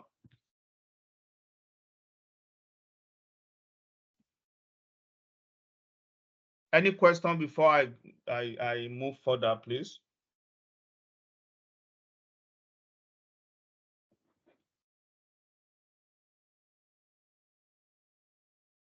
Amina, Mujib, Adela, Samuel. No question. No questions. We are following. Sorry, I want to Thank ask a you. question. Sorry. Okay, go for it. And based on my own past interviews, I normally ask You have to be audible, please. Sorry, based on my own past interviews, I normally ask Okay. you about situations. But in this case, will they tell you about a situation, or will you be the one to still go ahead to talk about the situation, your former situation? They would definitely, okay, ask you situations, and that's going to be the next thing we'll be covering up. Okay, so the situation, you have to explain the real life situation of task. Okay, example, in my previous BA role, I was the only BA in the teams, and I had to deliver a project within time frame, despite not having a Scrum Master and software tester. That was the situation. Task. Discuss your role in these specific situations. Example, in my capacity as a business analyst, I prioritize the timely completion of the project. Using Moscow prioritizations with the available resources and based on business priority. To achieve this, I assumed the role of a Scrum Master, provided the necessary leadership to drive the team forward towards the project's successful completion. The actions. Discuss the actions you took to overcome the challenges you face in the situations. Example, to enhance my Scrum Master skills, I enrolled in a 2-day Scrum Master class and successfully passed both the Scrum Master and Product Owner certification exam. As a result, I became a certified professional Scrum Master and Product Owner. These acquired skills were instrumental in my ability to lead the teams as both Scrum Master and business analyst and ensure timely completions of the project.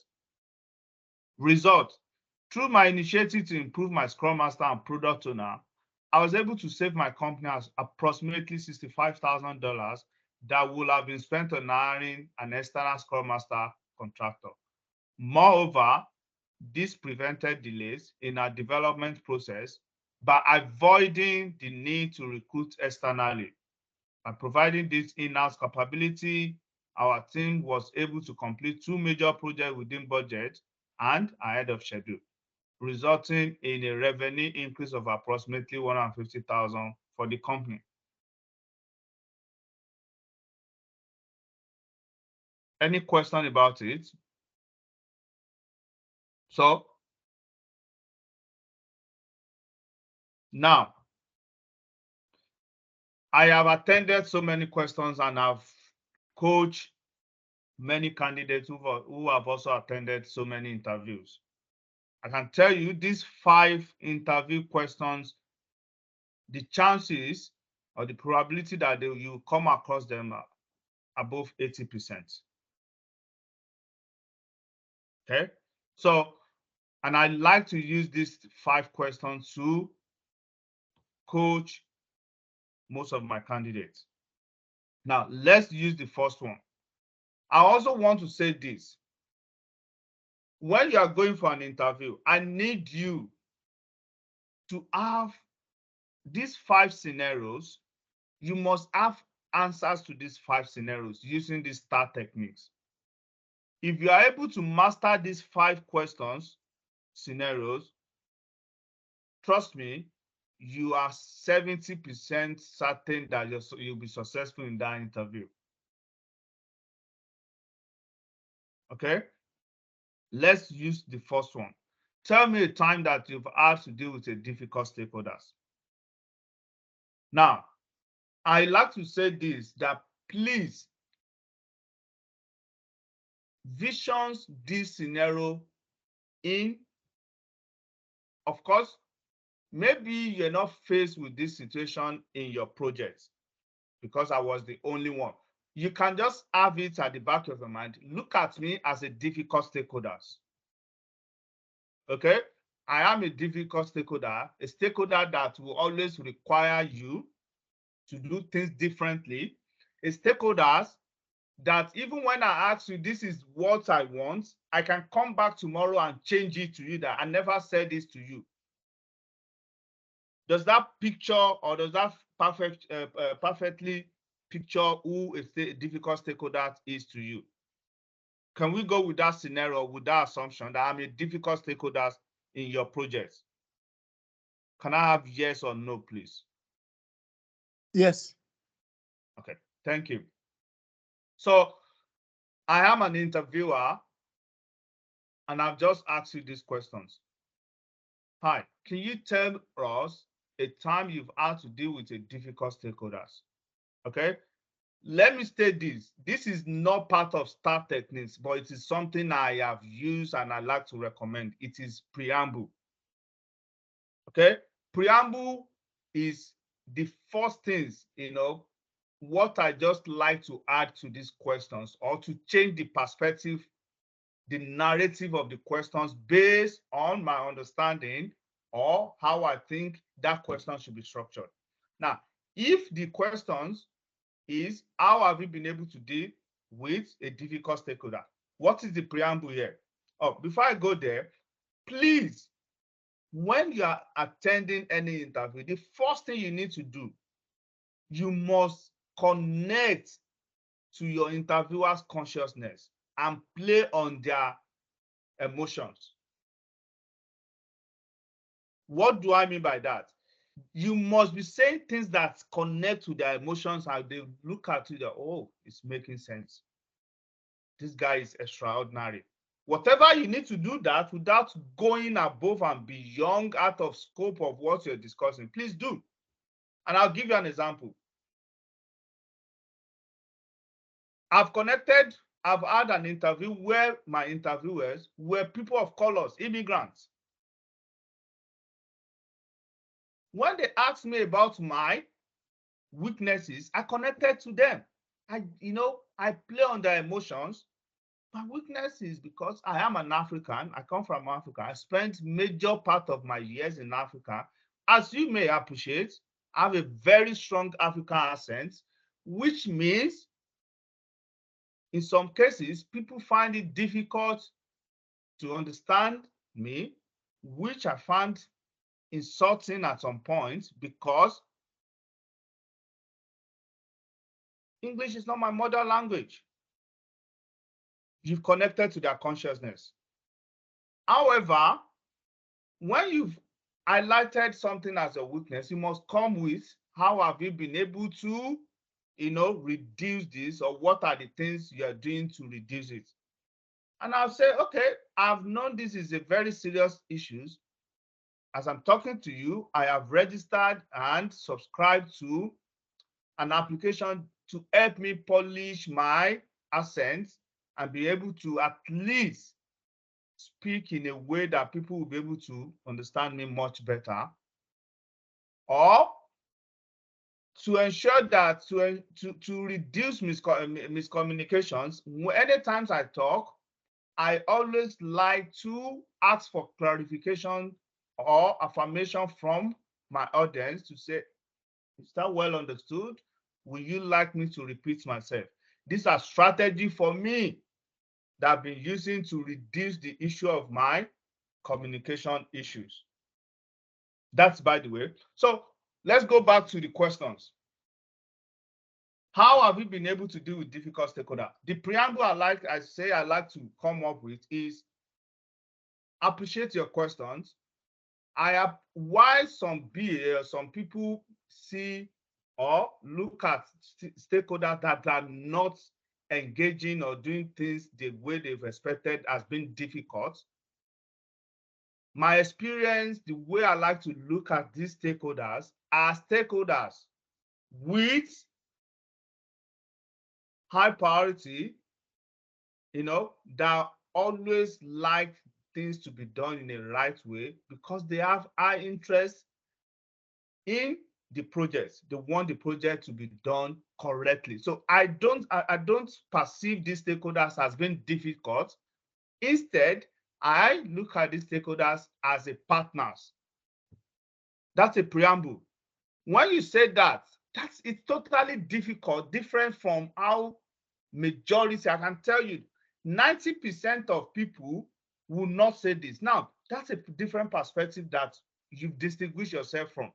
When you say that, people will not say, okay, that's a good one, because you're not seeing difficult stakeholders. You're just seeing stakeholders who are being difficult because they want the best for the project. That's preamble. It's not part of the STAR techniques, but I'd like to give that a preamble. I will not just say, okay, and the situation is this. No, I would like to give one or two phrases or something, 20 seconds, just to kind of, give a preamble and summary or overview of what to come after. Now, the situation. In my previous companies or in my present company, it depends. Your situations, you will always tailor it to one of your old roles or current roles. So your answer will always start. It's either it's your current role or your previous roles. I was working on a project to develop a community professional applications and had to deal with a project sponsor who, not being difficult as per my perceptions, but always like to change requirements at the middle of the project. Or another thing that these stakeholders always like to do is to rename. When we discuss something, he has given me his go ahead to go ahead with this. The following day or so, he can come back to say, he never asked me to do it this way. That's me being difficult. Now, what was your task? Or what was the task? The task in this situation or in this scenario, my task was to manage these stakeholders to ensure we do not, or his attitude does not come about or result into what we like to call project creep. Scope creep. So what is scope creep? Scope creep is when you're working on a particular requirement and another requirement is added to it, that when you accommodate that requirement, you will be losing valuable time. And if care is not taken, you will not be able to deliver as scheduled. So the task was to manage these requirement expectations, addressing their concerns, find a way of managing these requirements or their behavior in a way that does not lead to project scope creep.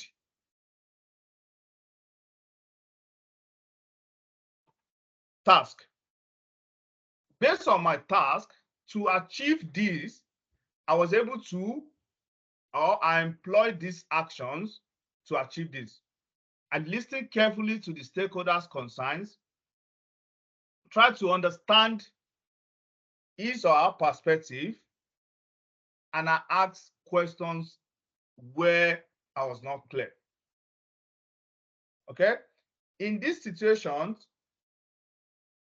when a day or that same day or a day later, I now summarize all what we have discussed previously in an email sent to the stakeholder for approval. This is a way to ensure that I have a written confirmations of what we've discussed and the decision being made in our conversation or in our earlier meetings. Subsequently, I follow up with the stakeholder to allow to give current updates of where we are in the project, issues or items that we've been able to develop and tested, and any outstanding issues. That's what your actions. Results. Following up, or as a result of this action, I was able to bring this stakeholder on board. We had a clear and well-written requirements that we were able to follow to the end of the project. Guys, I'm not saying you should go with my with what I've said, but what I'm looking for are the flows, the scenario, the tasks you've been asked to perform, the actions you follow to perform these tasks, and of course, the results. Any question, guys?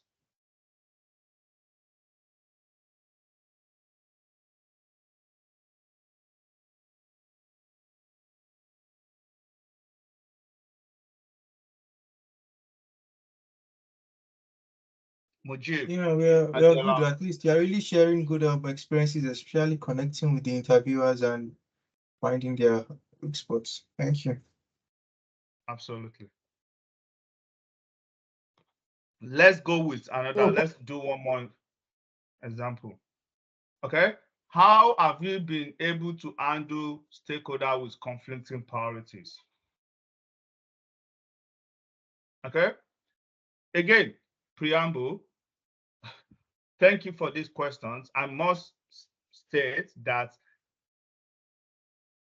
handling conflict stakeholders is one thing that you cannot, escape as a business analyst. As a matter of fact, I'm going to give you a sample that just happened in my current role a couple of weeks ago, or I will be telling you how I've done this using my previous role, which I just finished 2, 3 years, 3 months, 4 months ago. Preamble. So let's go. As in my current or in my previous role, I had to deal with 2 stakeholders who hold significant power and interest on our project. Remember, stakeholder mapping and analysis. They have requested that their respective product features be incorporated into specific sprints, despite the team velocity indicating that only 2 out of these 4 features can be delivered within the sprint time box. What does that mean? You have 2 stakeholders, Mujib and Samuel. You have a very high interest and power. Who have high interest and power? They've requested Adela, who and the team to make sure that these features, two features from both, were incorporated into your sprint, let's say sprint 2. And they must be delivered because they have high priority to them. Does that scenario, how clear is that scenario, please? The task. My task was to manage the stakeholder expectations by communicating, negotiating with them regarding the team velocity and prioritizing the future based on business value.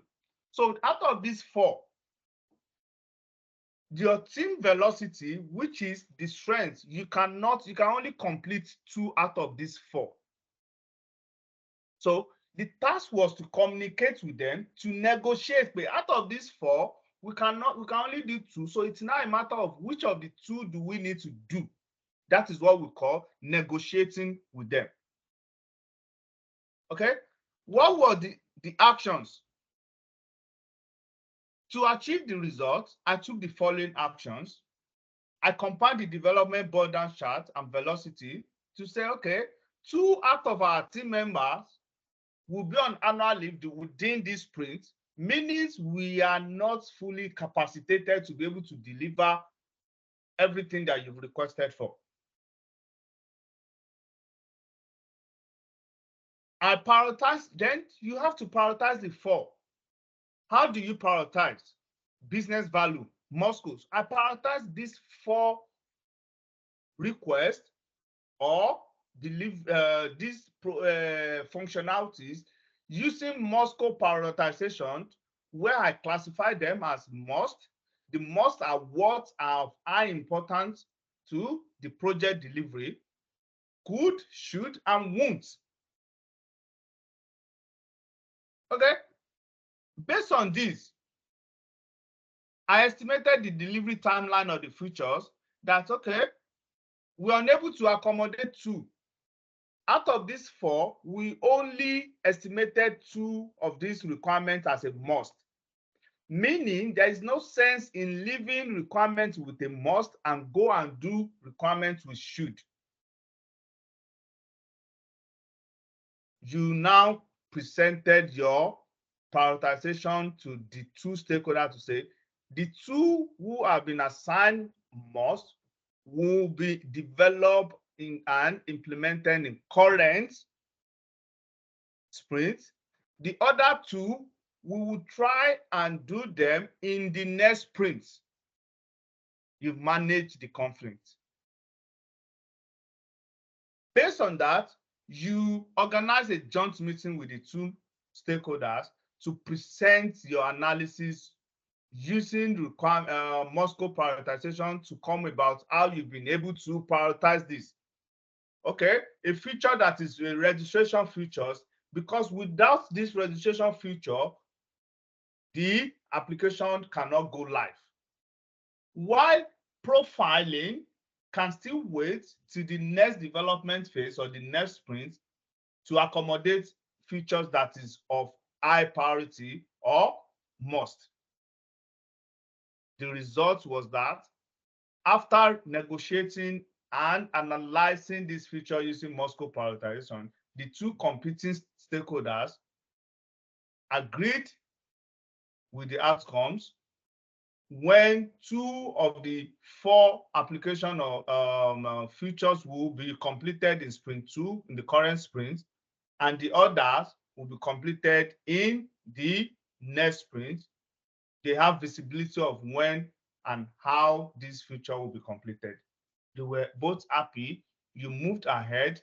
You sized these features. They were developed, and the other 2 were also developed later on. Everybody were happy.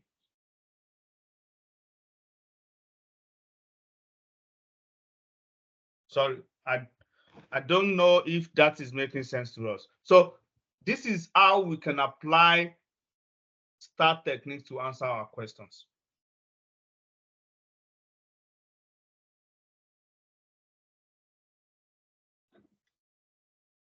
Any other question, guys?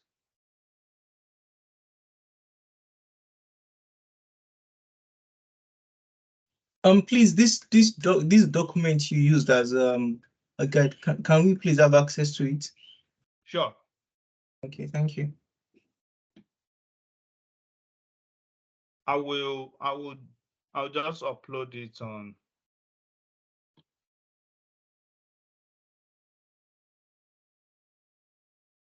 So, just one question. Since, for instance, from this resume, the last role we did was Tech Pro Consulting, Melbourne, Victoria. This automatically means we assume we've lived in Melbourne before coming to New South Wales, right? To be honest, I've worked in a company that is in New South Wales. You work remotely. And if you have to go with that assumption as well, no one will be looking at where have you lived, blah, blah, blah, blah. Okay. So Then it's also, about the way you want to tell your stories. and also based on the scenario, because me too, I like the scenario, the STAR methodology very well. But in this case now, when we're talking about this project we've done, especially for Tech Pro, we are not going to mention BA community app. So we probably really have to get a name for the project. Maybe just Absolutely. still call it, maybe just still call it Project Mercury, even though it's not Project Mercury, but in our head we know what we did. I will just be looking at, I will be saying a community applications, a professional community application. You don't need to make it be a community app. Okay. So I'll be saying a professional community application for one of the leading professional body.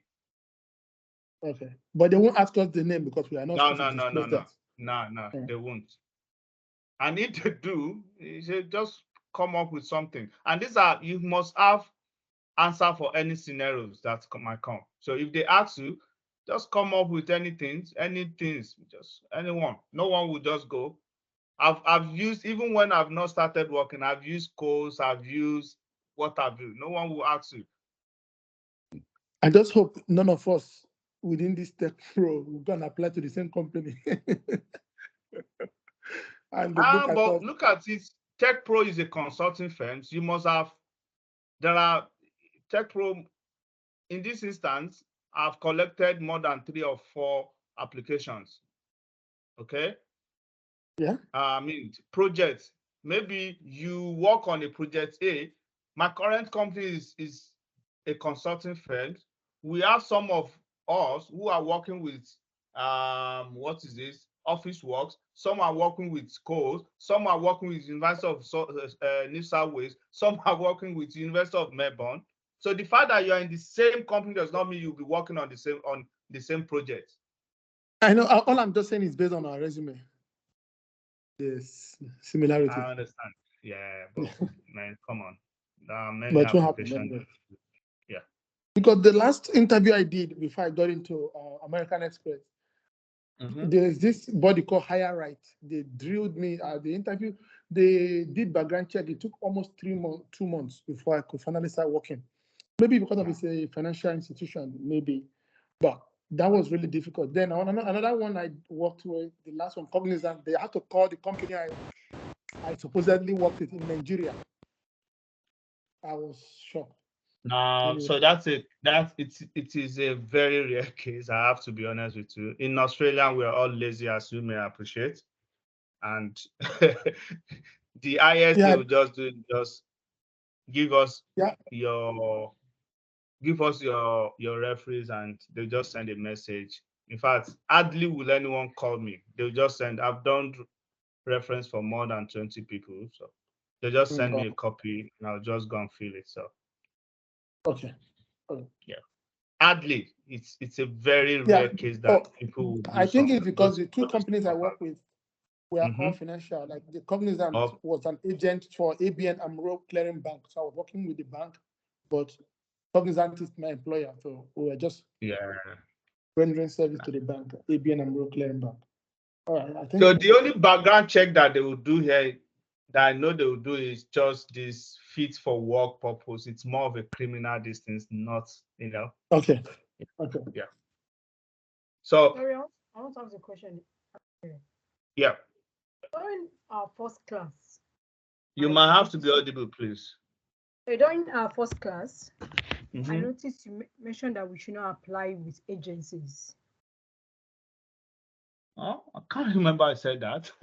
90% of jobs here in Australia will go through agencies. Oh, okay. What do I mean? What do you mean by agencies? Do you mean recruitment agencies or? That's why I'm asking. Maybe there's special agents that people use for jobs. No. So the reality of it is just that all these jobs that I showed you on SIG, they are there. I mean, they are from recruitment agency, and which will take me to the next things. Hopefully, we can spend the next 10 minutes because I have to jump out. Is the flows or the process of applying for jobs. Okay, but to go, before I go, don't worry, just apply. If it's coming from agency, that's fine. Maybe what I wanted to say, your first role, if you have a full-time role, that would be better instead of a contract role where you'll be paid daily rates. Because imagine you're being paid 800 as a contractor here. A contractor, if you start to work as a contractor today, being Monday, the following day you'll be expected to start doing something. But if it's a full-time role, they'll still give you, before you go through onboarding, they might give you like 1 to 2 months of acclimatization for you to acclimatize. So before they start expecting you to do something, it will be up to 2 or 3 months. And that's enough time for you to get into the rhythm. And reason I say, if you can start looking for or prioritizing getting a full-time job, but my understanding also is that only 2 out of 10 jobs in Australia today are full-time. So, but there are 2 types of full-times. One, if you don't have a full-time where it's full-time, you can have a fixed time. So a fixed time is you still be on salary, but it's 12-month role. That is still good. Or 24-month roles. But if it is a contract role where it's 6 months, you are being paid daily rates, guy, now fire. You start today, they're expecting you to start tomorrow, working tomorrow. And I don't know it, you cannot hide under anything because you are being paid as an expert. But a fixed time role or a full-time role allow you to learn on the job. So if that answers your questions. But I didn't say do not. Yes, I got it. I got what you're saying. Yeah, there's no way you can escape applying through an agency. Okay, now the next things I want to say is this. Please, I want to beg you. I can tell you from experience that the jobs are out there, but you also need to understand the mechanisms around job applications and how things works. Firstly, let's assume I am a company and I need a BA. So if I need a BA, I will go to agencies. 9 out of 10 will go to agencies. They can have 3 or 4 agencies. Agency A, agency B, C, and D. To say, okay, can you get me someone, a BA with 3, 4, 5 years of experience, skills in this, blah, blah, blah. They give them the requirements. Now, this agency will go to SEEK and put in these requirements. And this is why you see one job application, the same things or some, you see it's like 3 or 4, but using the same nomenclature or some languages. I mean, different nomenclature or languages. So agency A will go to SEEK.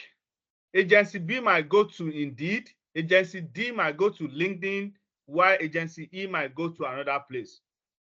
Okay, to advertise this role. Now, each of these agency might have eventually get 3 people each. So agency A will come with 3 people, submit it to me, the same way with agency B, C, and D, making 12 candidates. Are you following me? Please let me have a yes or no, please. Yes. Yes. Okay. Yeah, we are following. We are following. Now, when that happens, me as the sponsor, I will now go through their CV to say, okay, from agency A, I'm only taking 1 people. From agency B, I'm not taking anybody because I don't like their CV. From agency C, I'm taking 2. Agency D, I'm taking 1 or 2. Okay, let's say we now have 4. Out of those 4, I will now contact those agencies. So agency 1, I want Mujib. Agency B, I don't want anybody. Agency C, I would like to interview 2 people. Agency D, 1 people. So I will inform this agency, then this agency will do what? They will inform these candidates. So meaning 4 candidates will go for interview. Okay, if they interview the 4, they are happy, they will just choose, okay, I think we're happy with Mujib. Mujib is good, is shoulder and above the rest. They will inform agency A to say, we want to make Mujib our preferred candidate. Happy days, Mujib. Agency A will tell you to say, Mujib, congratulations, you are their preferred candidate. Can you give us your reference and we'll complete this process? Good. Good part, good scenario.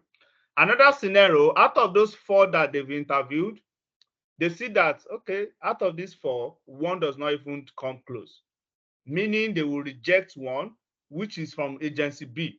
So agency B, you don't forget, 4 of them did the interview, but 1, which is Amina in this case, which is from agency B, does not measure up. So they will inform agency B to say, now it does not meet, she does not meet with our expectations. We're not proceeding with our application. Agency B will call you to say, Amina, we're sorry, the company does not want to proceed with your applications. They do not think you match or you'll be a perfect match for them. In this case, happy days for you, Amina, as well. If I were you, the best practice is, okay, thank you so much for that. I'm going to take that on board. But before you go, is it possible to request for feedback on what you've done wrong, or what are the areas you think you can improve or that you've not measured up to their expectations? So in a case where you're not their preferred candidate, that does not mean you should go. You still need to go back to them and ask feedback why they don't want to proceed with your application. Yes or no, guys? Is that clear? Yes. Thank you. Now, for the 3 successful candidates, they now say, okay, we want to do stage 2 of the interview. I've done an interview where I did stage 1, stage 2, stage 3, and stage 4. So it depends, but it's very, very rare. So they will call you, your agency will also inform you to say you've successfully gone through past the stage 1, but they want to schedule for another stage 2 to see. Okay, they'll do the same thing. Stage 2, and eventually they'll pick 1. The other 2 that were not successful, they'll go through the same thing and, oh, you're not successful, sorry, blah, blah, blah. That's fine. Now, what do I want to bring out of this agency 1, agency 2, agency 3? You will see there are cases whereby you've applied today to a role. An agency will call you on Monday, tomorrow, to say, oh, thank you for applying for these things. We've seen, we've gone through your CV. We just want to, they will first of all do phone interview with you. And that will be coming from the agent, from the agency, to say, okay, what are they looking for? They want to know your availability. Are you still in the market? That, okay, when you submitted, from the time you submitted and today, you've not done another interview, or they've not given you an offer. So are you still in the market? Yes, I'm in the market. Good. Are you still in the market? No, I've secured another one. I'm no longer in the market. That will be the end. If you are still in the market, they might also want to test or to know that the requirement that the client has given them, you have the skill set. Okay, can you tell us your last project? What have you done in your last project? Have you used this? Have you done that? This is why you need to know your CV at the back of your hands. Okay, in my last project, we work on this. What tools did you use? I use Jira, Confluence, the Miro. Are you comfortable in this? Have you done data migrations? If that is the requirement, no. If you've not done it, okay, the agency will say, okay, my client is looking for someone who have done data migration. If you think you've done it, good, happy days. Okay, are you happy? The next question is, what's your daily expectation, or what's your salary expectation? Now, this is where it gets tricky. If it's a full-time role, you will be looking at per annum. Okay, in some cases, these job applications will put salary expectation 130 or 110 to 130. But look at the scenario whereby you've applied for 30, 40 roles. How do you want to know that if this person is the one of 110 or something? So you will not know. Now, if they ask you what is your salary expectations, the question I will be asking is that annually or per day? Because there are some cases where I'll be applying for full-time with annual salary or per day, and they will be honest with you to say, no, this role is annual. Okay, if it is annual, another challenge of how do I want to what salary do I want to mention? Now, let me say this. If I were you, I'll just go with a random salary. I'll say between 120 to 130, which is more of minimum for a senior BA role. Now, you might want to ask yourself, what about if the salary assigned to that role is 110, would that not be discouraging you? I mean, would that not totally disqualify you? Or if the salary assigned to it is above that, let's say 150, would that mean you are not shooting, you'll be shooting yourself? No. What I have learned, especially in Australia, I can't say any other country, is if that role is 140 and the salary you stated, if you only stated 120 salary, they are kind enough to say, good, the client is happy to pay 140, they will let you know. So in that case, happy day. If you've stated 130 and the assigned salary to that role is 110, the agency will still let you know to, oh, sorry, Mujib, but the client is only willing to pay 110. So it's now for you to say, okay, I want to go ahead or not. But let me say this. If the agency previously asked you that in your current role, how much are you earning? You now say you're earning 130, and that role is 120, I can bet you the agency will not give you, because they will question the rationale. Why are you dropping from 130 to 110?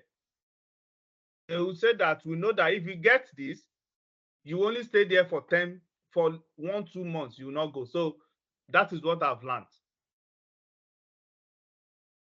But if you can tell a good story, you're persistent, say, okay, I'm happy to manage this and talk, they can consider it. Any question from what I've said so far? Can we ask them what are they offering? Because I have done that in the past. Absolutely, it's happy. Yeah, they asked me how much am I willing to. Yeah. Yeah, absolutely. So I'm flexible. What is the client's offering? You know, we live in a very sane society and a very trustworthy. We're all trustworthy in Australia, so they'll tell you, and no one will try and manipulate you. Okay, now. Okay, sorry, before moving on, in terms of salary also, would they like ask that probably what were you getting previously and things like that? Do they do that? I can tell you, some will tell you, some will ask that in your current role, your last role, how much is your salary? Okay. So this is where you need to know the salary range of a senior BA. I would say 120. So which is good. They will expect it that if you are earning 120, you should be earning, your next role will be something above that, which is good. Okay, so but if we are coming as a senior BA, if we see any job and you pay less than 120, we shouldn't go for it. It now depends on you if you want to. My first role was, and it was a senior BA, was 107. Okay. If you see a job of 105, I take it. It's your first role. The money shouldn't be a problem for now. Experience. Okay. Experience, yeah. Okay. Now, next, please, I want to say this. If you are not the patient type, this is where you have to be patient. The market will test will test you. Let me give you my experience. In May, my last role came to an end. I started applying from May, June. And when you're applying, when I was applying, I was doing minimum of 20 applications in a day. Close to, let me just say about 50 to 70 in a week.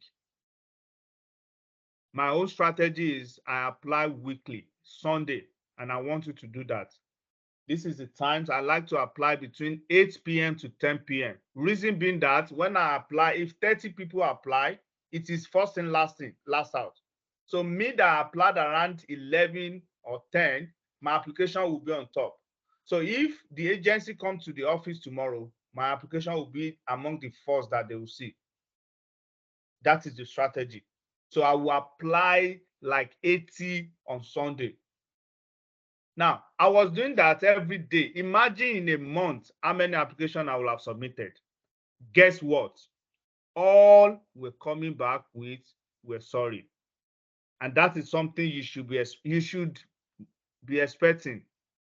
You will get enough rejection that, in fact, you will know the content of the rejection letter. I know it that when I open my email, once I see that things, I will not even, continue. I will not finish it. I will just delete it, one of them. So for like 2 months, I kept getting the rejection, that rejection email to say, "We're sorry, we don't want to progress with your blah, blah, blah." Every rejection, I will make sure that I apply additional 2 or 5. So rejection comes with more applications.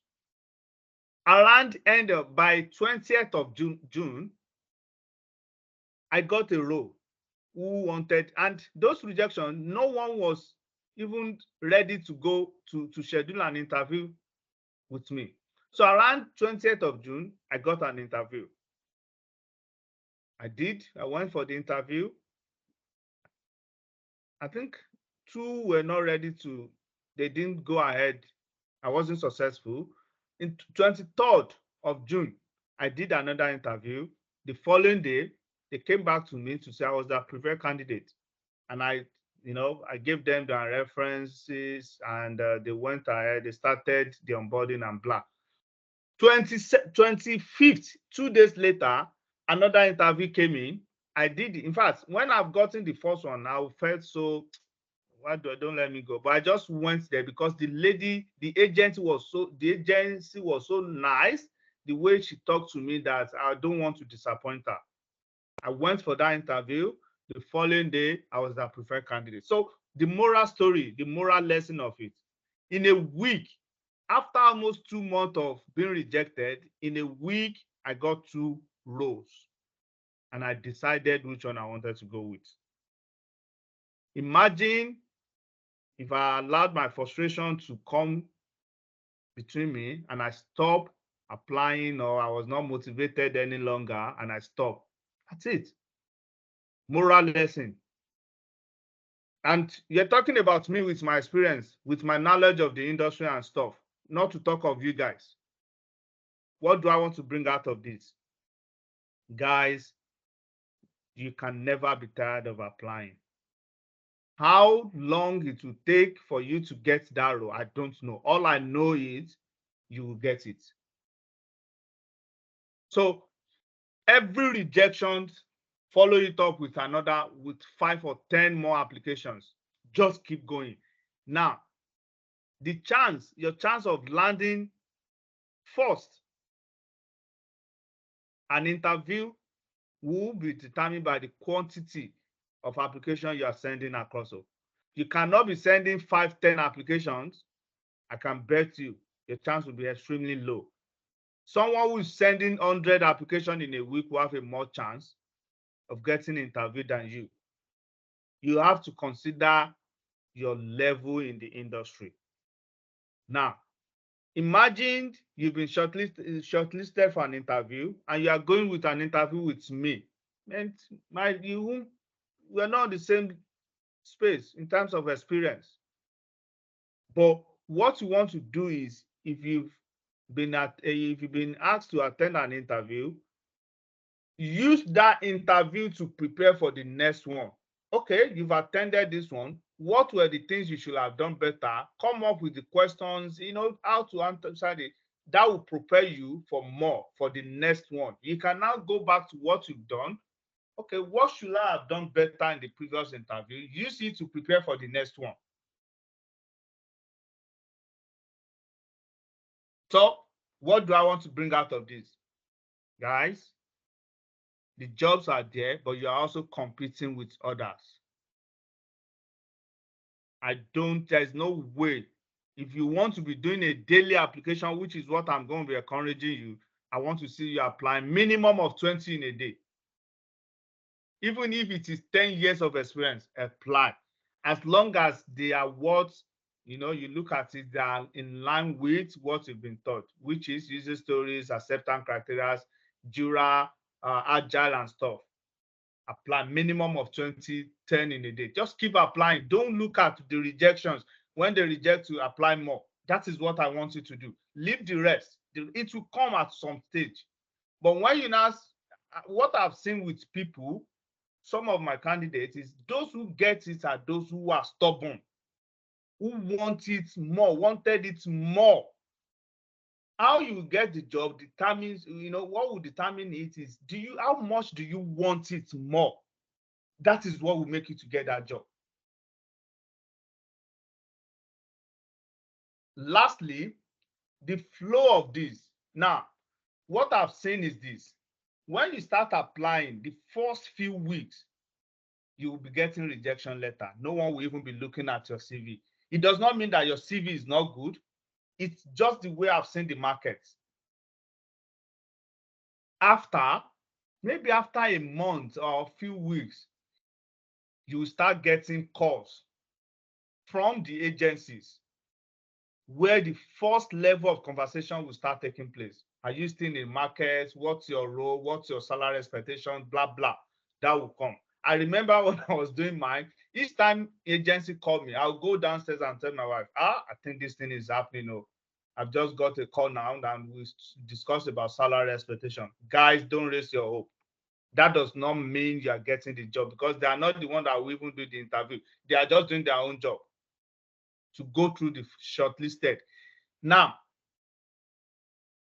when that happens, 8 out of 10 times, if you fall into the bracket of they've submitted your application to the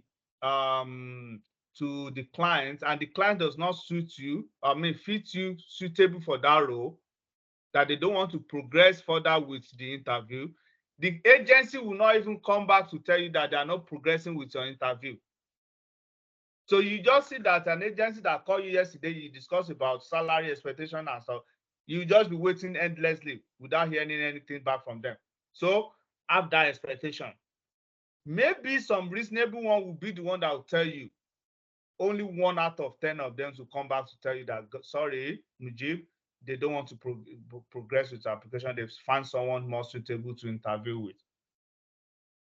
Now, after about 2 or 3 weeks, when that happens, that the agency, they have been calling you and you're getting first call, you are not getting the actual interview. Then the next, you now start getting the interview. And maybe 3 or 4 interviews, they will still be talking about you do the interview, they don't want to progress to offer you the role. That's fine. That's the next phase you are in. You should be happy when you get to that phase.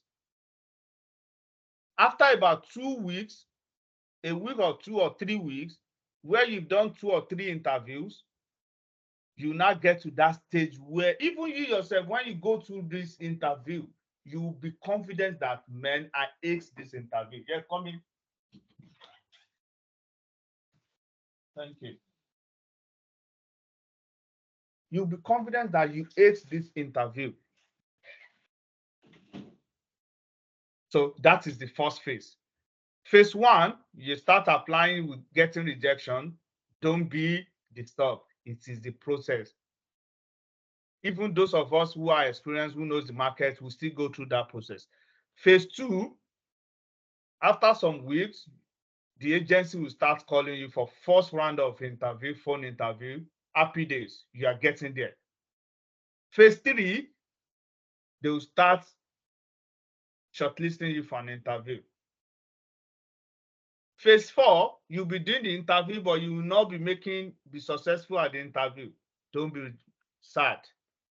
The expectation there is use the last interview you've attended to prepare for the next one. Then the next phase is now when you start getting that your congratulations message. Happy days. I'm not saying that will happen to you. You can jump from phase 1 to phase 5. But believe me, 90% of us, we've gone through those phases. In fact, I would say 90% of my candidates have gone through those phases. But the person I told you about, his interview last week Wednesday was the first interview he had because the person is in Adelaide. So, and you know the job opportunity there is extremely low. That was his first interview, and he was successful at the first interview. So, Tunji, yes. Kabir, just one quick Yep. question. I have a bit of issue with how I should correlate my resume with my education. So I finished my master's of business information systems in 2021. Okay. Because I came to Australia 2019. So under education, if I put that, peradventure they require that. It doesn't matter. It doesn't matter, Samuel. You know very well that most of them, they started working even before they've gone to school. Okay. So it doesn't matter. Okay. And you can also do this. My BSc is in anatomy. It doesn't matter. Put your anatomy. We can have career change. Most of us have career change. Do you want me to put it or just leave it? Don't leave this master's, or do I have to put the anatomy? Put it. Well, you've spent 4, 5 years, 6 years in Nigeria. No, put it. Put it and put your masters in these things there as well. If I were you, I would not put the dates. It's insignificant. The dates are not adding values to it. Yeah. And I really hope they don't ask for it. So. No one will ask. All right, thank you. Guys, any questions, please?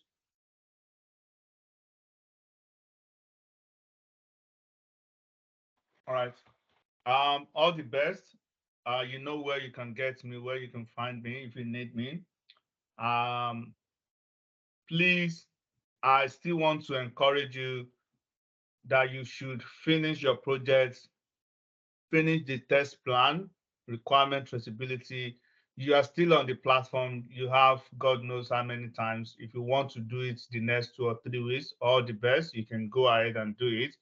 The only thing is just that I'm starting another class next week, so they will be having my focus. But if you need any clarifications, I'm more than happy to jump on the call or to answer it in any way. So, but I still require that you please finish whatever other things that you still have to do, and make sure you tidy up your space on Confluence, on Jira, and also SharePoint, because just like you've used Project Mercury as a guide, others will also be referencing the work you've done as a guide as well. So please, others have helped you, kindly help others as well. Amina, you have any question?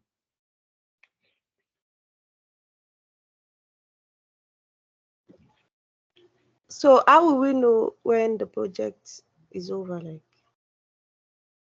so you're on test, you have to do your test plan, requirement traceability, then you go to develop the deployments and do the 2 artifacts under deployment. Once you finish that, that's it. Just let me know. But you have access to Jira software and everything, I think, for the next 2 months. Okay, because you said it the other time that once the project is over, the project is $20,000. So I know how to. I didn't get that. That will give you $20,000. Please give us. That's what it said. That once the project is over. that will give you $20,000. That's what you said. That you said once the project is over, the project owner will have to pay the project developers, business analysts, and the likes. And the project is centered on $20,000. So That would have as, motivated me more. as the Scrum Master, everything. Mujib, did I mention that? It's all good that we are whining one another. Let's be whining ourselves.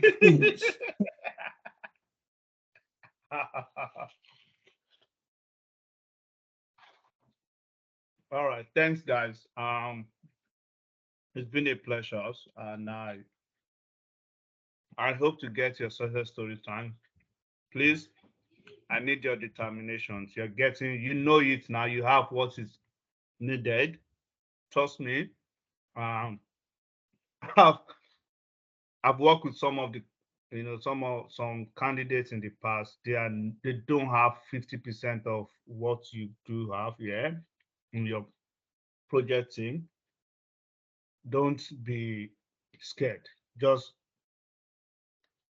embrace it. Embrace the challenges, and you know that you know more than what you think you know. If you need me for anything, I'm just a fingertips away from you, and I'm more than happy to come on board and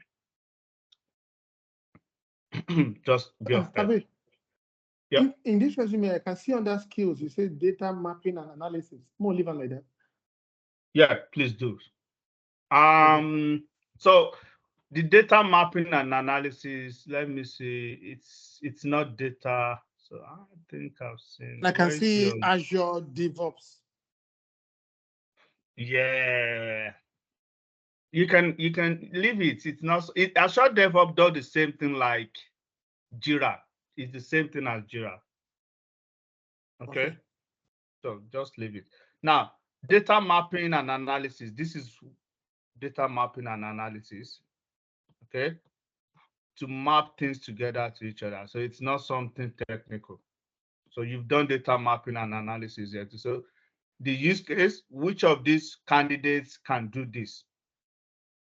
So if anyone asks you about data mapping, just give them these scenarios or this example.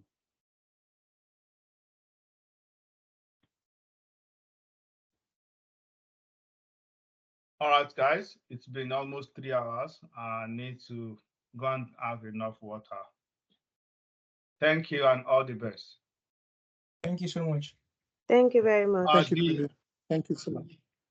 No worries. The section will be uploaded on these things, as well as the CV, the interview preparation distance. So I'll upload it later tonight. All right.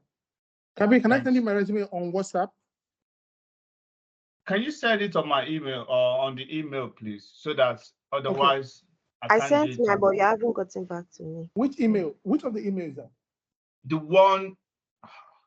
The admin one? The admin one, yeah. Okay. All right. Thank you. I can't see your distance, to be honest. Where did you send it? I sent it to your mail. My personal email? Yeah. Now, can you send it to the info, please? Okay, I will. Adela, I've responded to yours. I've reviewed and sent it back to you. One more you. thing. Yes, I've seen it, and I'll ask you 1 or 2 questions about it. Okay, yeah. Kabi, just one more thing before you go.